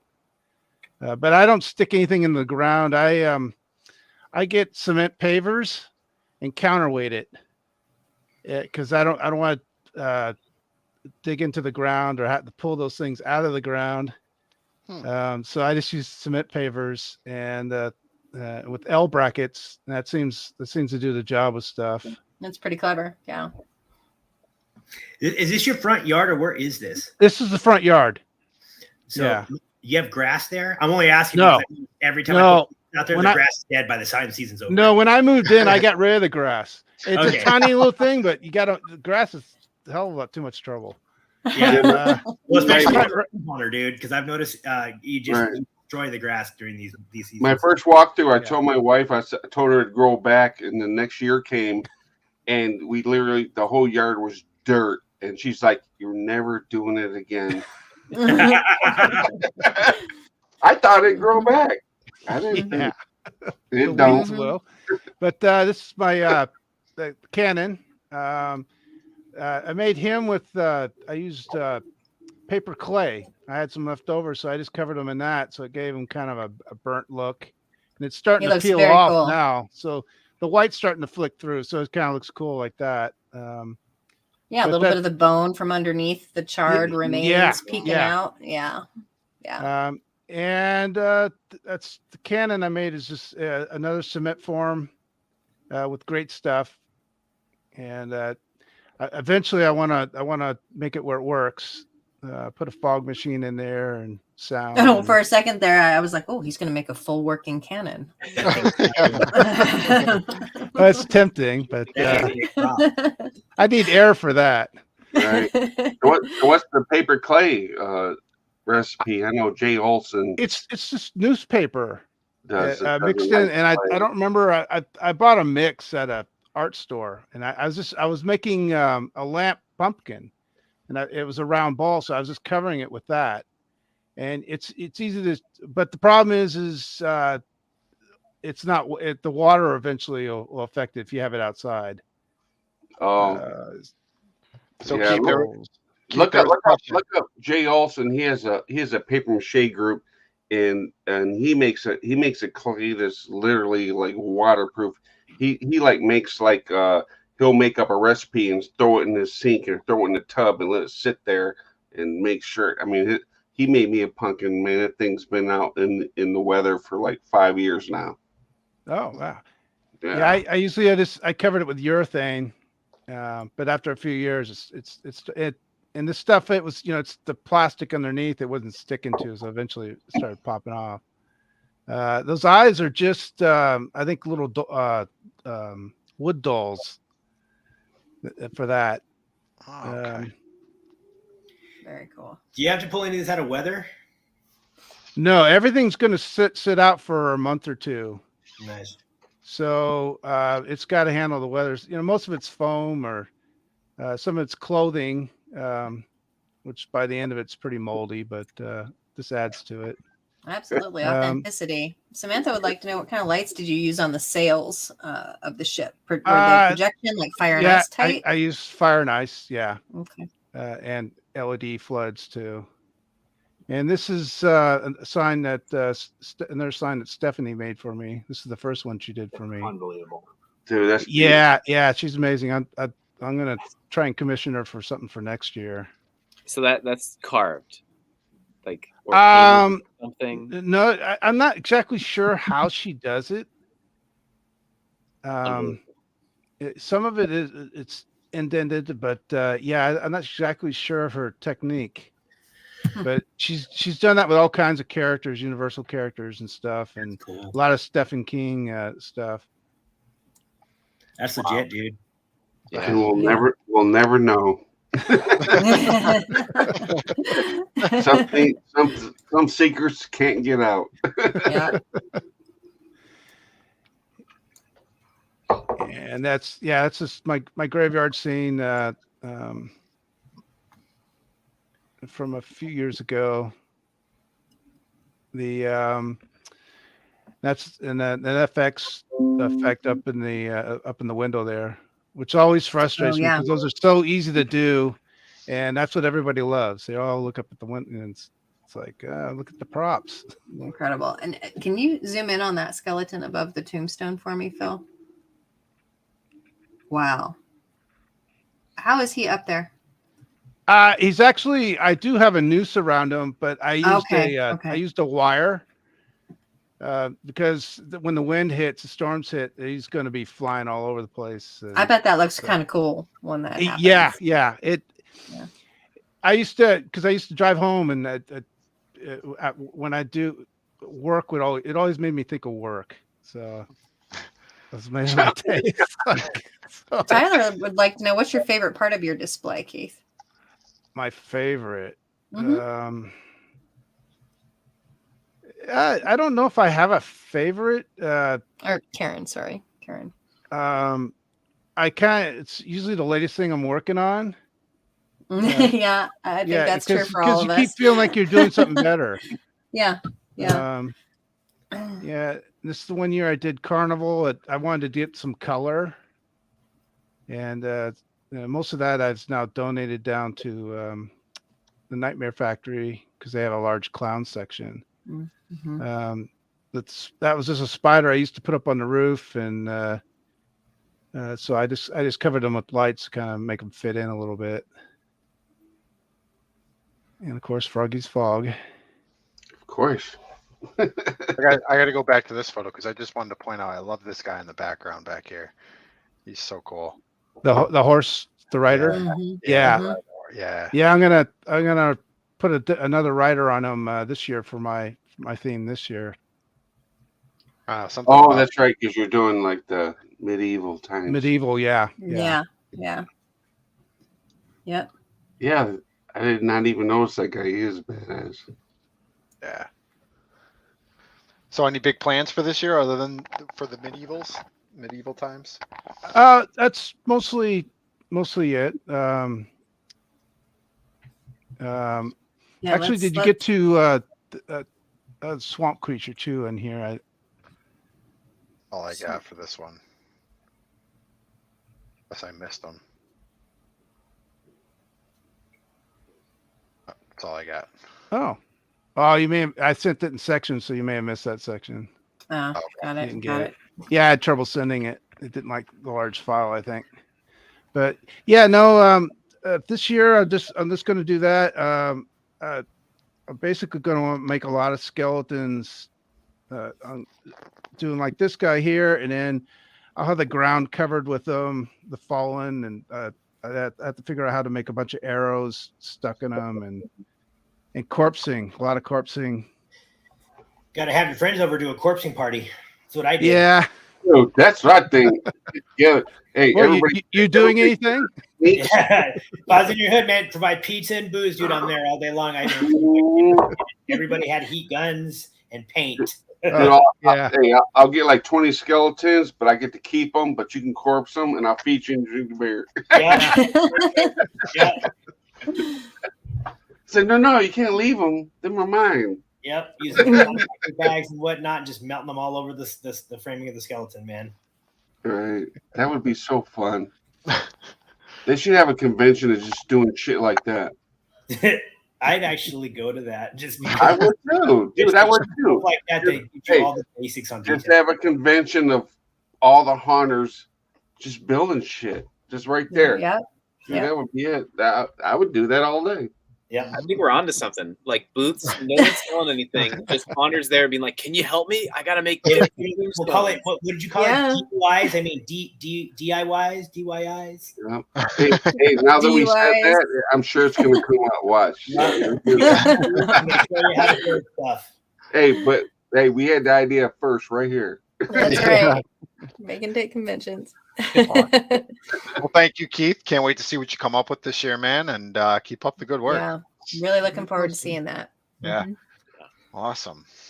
All right, Toby. What we got here? I got nothing. So it's hard because pictures just don't do it justice, right? I mean, we all know that, but that's 15 feet tall. So it's in 1, 2, 3, 4, 5, 6, 7. It's in 8 sections, not including the roof over the porch. It has a lot of structure in the back, just connecting. It's connecting to my fence. It's connected to poles in the ground. It has survived. We had a microburst come through here. I think we had 70-mile-an-hour winds with horizontal rain. And I thought it was going, and it made it. So awesome. Is that the worst anxiety, dude? Oh, yeah. Well, I got a call from my wife, and she's like, "Yeah, did you hear about the storm coming?" And I'm like, "What?" So I looked, and sure enough, there's a storm coming. So I am coming on this north-south road from where I work south, coming north. I'm doing like 105 miles an hour, like in this 2-lane road. And I get into like the local town, and I'm still doing like 20 over. And I get to like my street, and I'm calling my son, and I'm like, "Hey man, like you got to come outside. I need ratchet straps, and I need a hammer, and like we got to get this stuff staked down." And just as he opened the door, it just hit, and all we could do was just stand there. I mean, there was nothing, right? And I think I had like a mouse fall over, and the neighbor lost trees, and the whole neighborhood was destroyed, and like there was no power, and this thing was standing there, like, yeah. So yeah, like I think a lot of you had said, you just got to build it for the wind and just, prep up front. That cellar doors you see there, so that's my version. The doors will bang, and then there's a guy inside like, "Hey, let me out," and then the whole lid pops up, and then I have like a skelerector that pops out from inside. Nice. I mean, you can Awesome. Oh, that's you cool. can walk right up to that. The water tower is actually right next to my neighbor's house. When that storm came, I was worried I was going to ruin not only mine but my neighbor's house. I did actually buy the Beastcraft Crouching Ghoul, which will be up there this year. That's nice. That's like a Ruby's up there now. Barrel spitter, my version of a barrel spitter. So the guy jumps out of the thing and shoots water at you. I'll air. Home Depot horse that I animated, so his legs articulate in 2 directions, kind of whatever you want to call that, and he rises up. Had those horsemen like glows, and he puts really cool shadows on the house. Bottomless pit. So this is Yes. one of the I original. love good Classic. infinity. Yep. This has been here, oh my God, probably since 2003. And I can't get rid of it. Like, it's everybody's favorite. It actually has a real 2-way mirror on the top. And then I have a base with a 1/4 inch of plexi just so that it doesn't get broke. It's simple, and people just love that thing.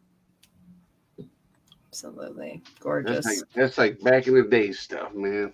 Yeah, Yep. Never grows old. Yep. I forgot where I bought these. I bought the head and the hands, or the chest and the hands, and I built this thing. My son actually built it. I don't know. Katrina, it's called an infinity mirror effect, I believe. Is that what it's called, right, guys? Yeah. Yeah. So there's a regular mirror on the bottom, and then spaced above it is a 2-way mirror, like you would use for security. So you can see through it, and then the reflection bounces between the 2 mirrors. But anything you put between those 2 mirrors will repeat. I actually have 4 of those effects at the pumpkin farm I do a haunt for. They love them. Shovel guy, so he rocks up and down with his shovel, and he actually digs a hole. Below him is a corpse wrapped in burlap, and the corpse is like flapping on the ground. He's talking, get over here, and he's like, I'm not dead yet, that kind of thing. It kills a lot of grass. He actually digs a hole by the end of the season. That's awesome. Oh my gosh. Nice. I got this one for free. This was another haunter local that decided he was done, and I went and I got him. So he just sits out there. He's a monster mud prop. Looks good in the corner.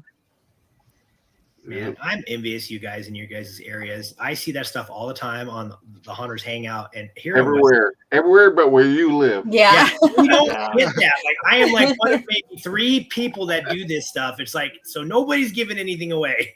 They like come to my house and they're like, hey, do you want this stuff? I'm like, yeah, I guess, and if I don't use it, I'll put it on CHP and just, hey, somebody else can use it. Yeah. I like how you board up your windows too. That adds to the So effect. for Christmas, I used to put lights around the windows. So I have 4 stainless steel screws on all 4 corners of the window. So those boards are real boards with holes exactly where those screws are. So they hang like a picture. You just pop them up there. That's awesome. Now you just need to put Christmas lights around the boards. So, yeah, exactly, right? So distortions, props, Hunchback Notre Dame, and I got there's a dog in there and the granny just sitting, because I noticed there's all this stuff in the yard. I mean, there's 40-something animations in the yard.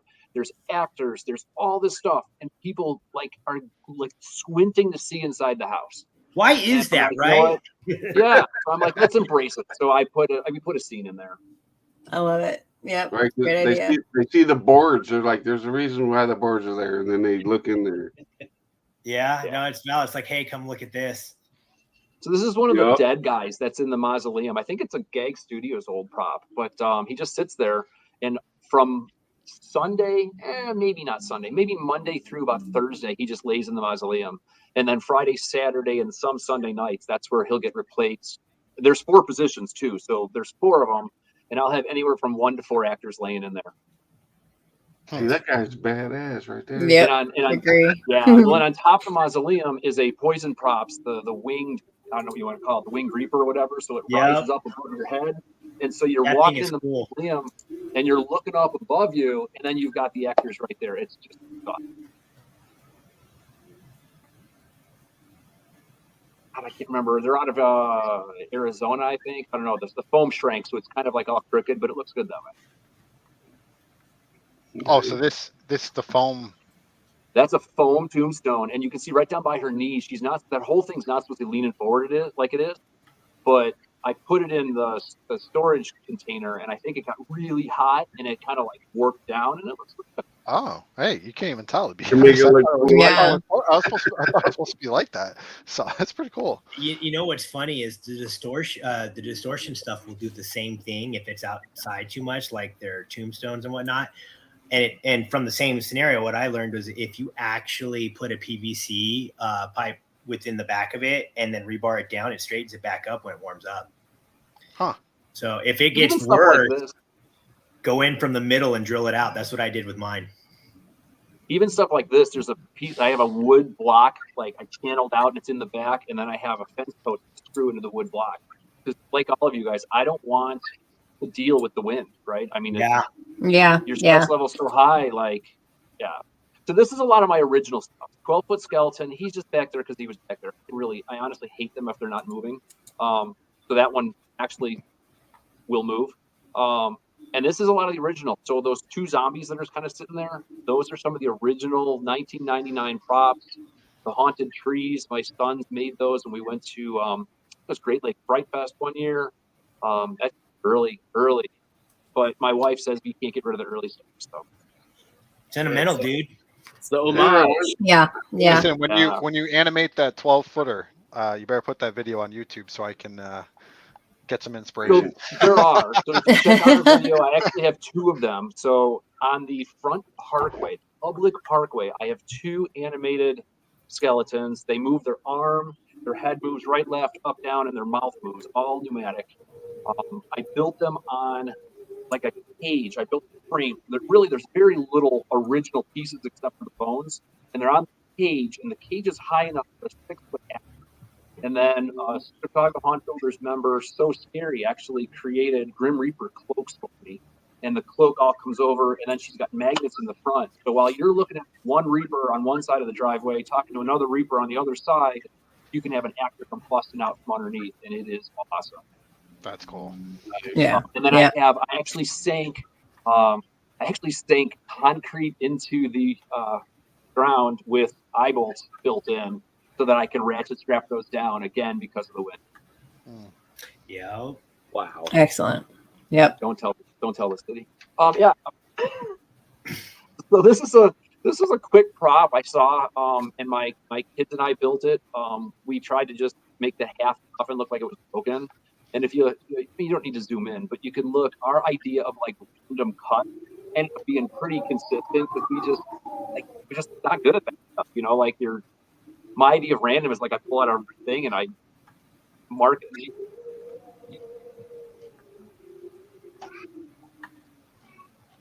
I don't remember what I said. So. Another Home Depot spider. It may or may not last in the yard. There's so much now. It's a space saver, and we're running out of space. We went to a family member in Oklahoma for Thanksgiving, and I just happened to be trolling Facebook Marketplace, and I may have found a pneumatic prop I wanted, and I may have had to rent a U-Haul and drive 1,000 miles back home with it. And now I'm going to make a whole scene. So this may go away with something that I'm building. Paco would like to know how many days does it take you to set up, Toby? I think you mentioned it earlier, but we start Labor Day weekend, and we try to open the first full weekend in October. Just travel alone, I think this year was 18 trips to and from storage with 2 10-foot trailers and a pickup truck. So it's a lot. Yeah, in setup, I usually have a pretty decent crew. My son will come home from college and help do the final wiring. Tear down, it's usually my wife and I. The weather's crappy, everybody goes back to work, and it's on us. And it usually takes us about 2, maybe 3 days to get it all down, and then really a full weekend just to transport it out of here. I do have a rule: it doesn't leave if it's broken, because we all run out of time, right? I mean, I think all of you had said you're already planning like 2 years out because this year's done. Same thing. Yeah. I'm supporting a pumpkin farm, so I'm building all their props. By the time I get to mine, half the time I'm like, oh crap, I don't have any time, or I can only do one thing. The last thing I need to do is pull stuff out and have it busted. Yep. Yeah. That's worse. You put it back broken, you forgot, oh man, I don't have time to fix it. Yeah. That grave jumper you just passed by. So that was my first jumper. That was the one that I got from Two Scary Guys. I learned the 4-bar mechanism. I built him, and he used to be the one that was the original guy on the button. He started as PVC. As I ruined that with more visitors, he actually became soldered copper pipe. And as that didn't hold up, I had to learn to weld, and he became a steel armature. But it's funny how you progress through the hobby. Yeah. Chicago Haunt Builders. So obviously that was the original signs. So the original signs were done by, God, they're no longer in business, but they were at Transworld a number of years ago, and the original group got these signs made, and we all kind of painted them our own way, but front and center. Trying to rub it in, are you? Yeah, so he's sitting on the driveway. So next to him is a witch. Had to throw that stone in there. Yeah. He's just sitting on the driveway. Beastcraft, they make good stuff. They're not really weatherproof, right? The stuff is the controllers have nothing covering them up. The armatures and that all just bare steel. So you get something, you tear it apart. I try to weatherproof it, but he is the one prop at the yard that gets a garbage bag if it rains. Yep. All my Beastcraft same way. We put contractor bags on the Crouching Ghoul, my version of the same one. But you're absolutely correct. They are great, but you got to watch them in the weather. So one person on Instagram showed me that you can get mattress bags because it'll go all the way down. And for me, contractor bags don't do it. So I get mattress bags, and that's been like game changer. Oh, that's good to know. Oh, that's a good idea for some of the larger stuff. Yeah, because I got some big stuff. That's a great idea. That's a great idea. Very good idea. You can get it that's just horrible. You got to do that because I've done it. It's like, it's going to rain. You got to run out there and like dump bags all over. But that's the best part, right? Because your neighbors are like, oh, apparently we're getting weather because the crazy. Yeah. No, we don't live in the real weather person. We're the real weather people. When the bags are going, they know rain's coming. Yeah, so I don't know if I don't like the picture. I think it's cut off, but there's that Reaper on the roof, and then you walk under him. Yeah, you can't see it, but that's a poison props guy up on top. So he'll rise up and his wings flash and he's growling and stuff. And then when you walk in, I actually have a door on the back to kind of slow you down so you don't go running through. And it's hinged. And as you're pushing through, like I said, there's anywhere between 1 to 4 actors in there. So this is a full walkthrough, correct, Toby?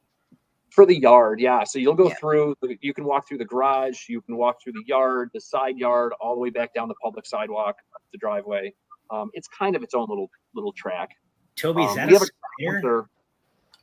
an actor. So my son's girlfriend dressed up. What was that? Is that a spider in the top left on top of that thing? It is. Okay.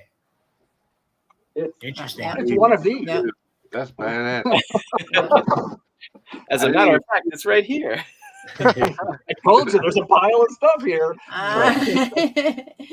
So my son's girlfriend, she actually made her own costume. She doesn't have it on here, but it glowed. She actually sewed like LED lights all around the bottom edge, and it was just high enough so when she would walk around, it would like glow as she walked around, and she just kind of would walk up behind the people, and they would like freak out because she just would stare at them and. There we go. So the whole yard, I think it looks like a pile of crap, just because there's so much there, but people love it, and it's just, there's a lot to see. So much. Yeah. Wow. Yep. Sister Michelle would like to know, do you provide the costumes for the actors if they aren't your family? I do. In fact, I do. Yeah, and it's funny because like my son turns in like this little manager. He comes downstairs. They've got a spray bottle of alcohol. They're wiping out the inside of the mask. He's like assigning, hey, you're doing this and you're doing this, and like, and some of those guys they'll wear a costume for like 15 minutes and then they'll swap it out, but they're good. They clean it and they put it back. And proud dad moment there. So electric chair, it is a proud dad moment. There's no one. I saw that. Yeah, I saw that distortions prop many moons ago. That was like had the creature in there that would shake and stuff. It was like $10,000, and I'm like, man, that's cool, but I don't have $10,000. So I built this, and it's actually on rubber bushings. So the chair is mounted to a plate. That plate's on rubber bushings that is mounted to another plate, and then I have a pneumatic ball vibrator underneath the seat. So when you sit in it, that little hole straight back, you have to be leaning back, and it goes through a whole series of events. The chair will start to shake. Electronic spark above your head, all those coils on your arms and legs will start to glow, and the whole thing will start smoking. I have scent in there to make it smell like burning corpse. That thing has run hundreds of thousands of cycles. It's a Fright Props Boo Box controller. They love it. The only issue I had early on, I had the cycle time at 30 seconds, which not only the air compressors were going nuts, but let's just say to be as cautious as I can, ladies really liked it, and I couldn't get them out. So Yeah, I we're not had gonna go. Hey, I had this to ain't a lower rated the X show. for like 8 seconds. It was, yeah. So that's one of the Reapers. So I can point, but you can't see. An actor can go underneath. So that little rope will disappear, and you kind of know when the actor's there when the rope's not there, because I don't want them busting out and tripping and falling on their face. That's a But great idea. Yeah. He moves his head, and his head goes left, right, up, down. His mouth moves, the arm moves, and he talks to a duplicate one on the other side of the driveway. We actually are thinking this year I may have him start talking to some of the other props in the yard and just use the second trigger input on all the boo boxes that I use and have a single controller running the whole show. Nice, man. That's bad. It's just gonna be a lot of wiring. Like I have PVC running underneath the sidewalk as it is, just so I can link those two guys. How does that thing do up in the weather? Do you got to pull him down during your windstorms? So no, because again, it's all steel frame welded together, and then it's in 3 pieces that fits. They either slip or bolt together, and then I have 2 36-inch deep post holes with eye bolts in them in that front area there. Yeah, and I ratchet strap. They drop cement. I love it, dude. I love it. Right. Yeah, if I ever move, I'm gonna have to spend like 3 weeks just like un-Halloweening our house. Yeah. Feel ya. Mm-hmm. Yeah, I mean it's just, but like we said, it's an obsession, right? I mean, everybody on this show today, you know, I think we face the same issues. You know, somebody mentioned security, somebody mentioned crowds. You know, how much candy do we buy? Dead grass. Where do we store the stuff? Where do you store the stuff? Yep. Right. We could write a book of like all the questions that go through, right? But you do it. Like I leave at November 15th or so. My wife and our dad, because it's just the two of us for teardown. And by Christmas, we're like, let's do it again. Yep. I'm with you. It's like I think by like January, I'm like, I'm so over this, and by like March, I'm like, all right, I'm ready. What's the new ideas? Let's go. Yep, exactly. I mean, it is crazy. I don't think it's funny how, and I know everybody's got to be saying the same thing, which is there every season you're like, I don't have enough cash, and you always find a way to budget and figure out how to do new props. Right. True that. Yep. Every year. Yep. Hey, we have to like budget when the mail's getting dropped off is what we're budgeting. Wife's working late that day. Mail comes on Wednesday. That's the budget. But it also goes back to that question earlier. How do you decide if you're going to build it or buy it, right? I mean, it depends on where in the budget you are. I think it's budget and time for me. Budget and time. Budget and time. If I don't have enough time, I'm buying it. If it's a budget thing, I'm like, okay, how can I cheat that? Mm-hmm. Yep. All right. Well, we are at the top of the hour here, and I wanted to say thank you guys for all coming on tonight. And you guys were great. All your work. Oh my God, the photos unbelievable. Great work. Keep it up next year. Hopefully, you're all doing a display again. And share it on the Hangout. And can't wait to see some build videos. So had fun with this. Yeah, thank you for having us. Thank you. Thank you guys so much for being here. Truly. Yeah, absolutely. And before I pass over to Pandora, make sure if you guys win a prize to share to the Hangout also. So we really would appreciate it and share the love. So with further ado, I'll pass over to Pandora. Yeah, thanks again, Keith, Toby, Adam. We are Sam. We are just so very grateful that y'all made time to be here with us and to talk to everybody tonight. Thank you so much. And again, we thank our sponsors greatly for showing up and hooking us up with all these great prizes all season long. We appreciate you so much. Please make sure you go to see them first for all your haunt needs. All your haunt needs. And again, if you hear your name called for a prize tonight, please make sure that you contact me no later than Sunday night. Don't panic if you don't hear back from me until Monday. I will get back to you. That is a promise. There are a lot of messages that come through though, so I'll doing the best I can. And y'all are thank you everybody for the appreciating the sound effects that I had zero control over tonight. It was awesome. I appreciate you, Hey, Mother everybody's Nature, for photo hooking is us so up. great. Yeah. We should have done a drinking sound instead of a drinking word tonight. Yeah, maybe that would, yeah. And so, without further ado, let's give away some prizes, huh? Yeah. All right. So Halloween Shirt Company, the free shirt goes to Chris Stone. Congrats, Chris. The free mask from Unsub Masks goes to Kevin Bixaki. Woohoo! Congrats, Kevin. Nice. Yep. Atmos Effects Hall of Haunts, the free download goes to Sean Regal. Congrats, Sean. Ned's LEDs, the 12-volt deluxe sampler pack goes to Chris Stone. Woo, Chris. Monsters Alive, $25 off goes to Taryn Elizabeth. Nice. Woo. Rotten Prop Works set of zombie arms goes to McDonald Michael. Sweet. Toxic Adam's having way Effect. too much fun. Yeah. Every week. Every week. Pandora gets mad at me if I do the clapping thing. She's like, sit down. We gotta get through it. Yeah, Deoblo, shut up. We got to get through it. I'm just saying. Toxic Effects Rotten Pumpkin number 3 goes to Barry de Verster. I think that's Woo! Yeah. right, Barry. Way to step it up, Diablo. Fright Night Studios, the Bloody Hatchet goes to Jamie Lane.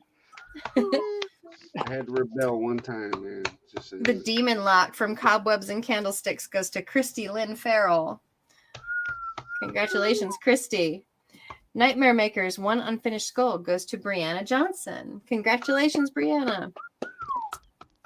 Drop Dead Design Studios, 25% off code goes to Carolyn Joyce Brewer. Congratulations, Carolyn. And 916 Productions, $25 off goes to Sam Cady. Woohoo, Sam. Woohoo. Froggy's Fog, Gallon of Bog Fog goes to Corinne Sanger. That's some good stuff right there. Horror Ornaments, the free ornament goes to Steve Schwab. Steve Schwab. Fright Props, $50 off goes to Michael Markey. Damn it. Margaret. Congratulations, Michael. Hey. I told you going to call for me. Scarlet Badges, $50, and free badges goes to Carrie Millington. And Haunted Hills Productions, the free mask goes to Ryan Visengard. Congrats, Ryan. All right, Ryan. Yeah. Monster Misfits, free bottle of Monster Blood goes to Phil Fox. Congratulations. Oh, I got excited. Damn it. I heard my name. Congratulations again to all our winners. Please make sure you contact me via Messenger here on Facebook. I'm Pandora Rose, no later than Sunday. Thanks to everybody who tuned in over on YouTube tonight. We hope that went pretty well. Hopefully we appreciate you showing up. Yep. And thank you again to our guests. Thank you to our sponsors, and thank you to our members for being here and watching the show. You guys are great. Yep. Thank you. Thank you, you. guys. guys. Thanks for having us. Yeah. All right. Without Thanks further again, ado, do I have to end the broadcast since I started? You gotta hit the button. Oh, Willie well, P's gotta hit the button. Maybe we'll keep it going. Maybe so. All right, All right, Thanks, everybody. Have a great night. Have a good night. We'll see you in a few Guys. weeks. All right.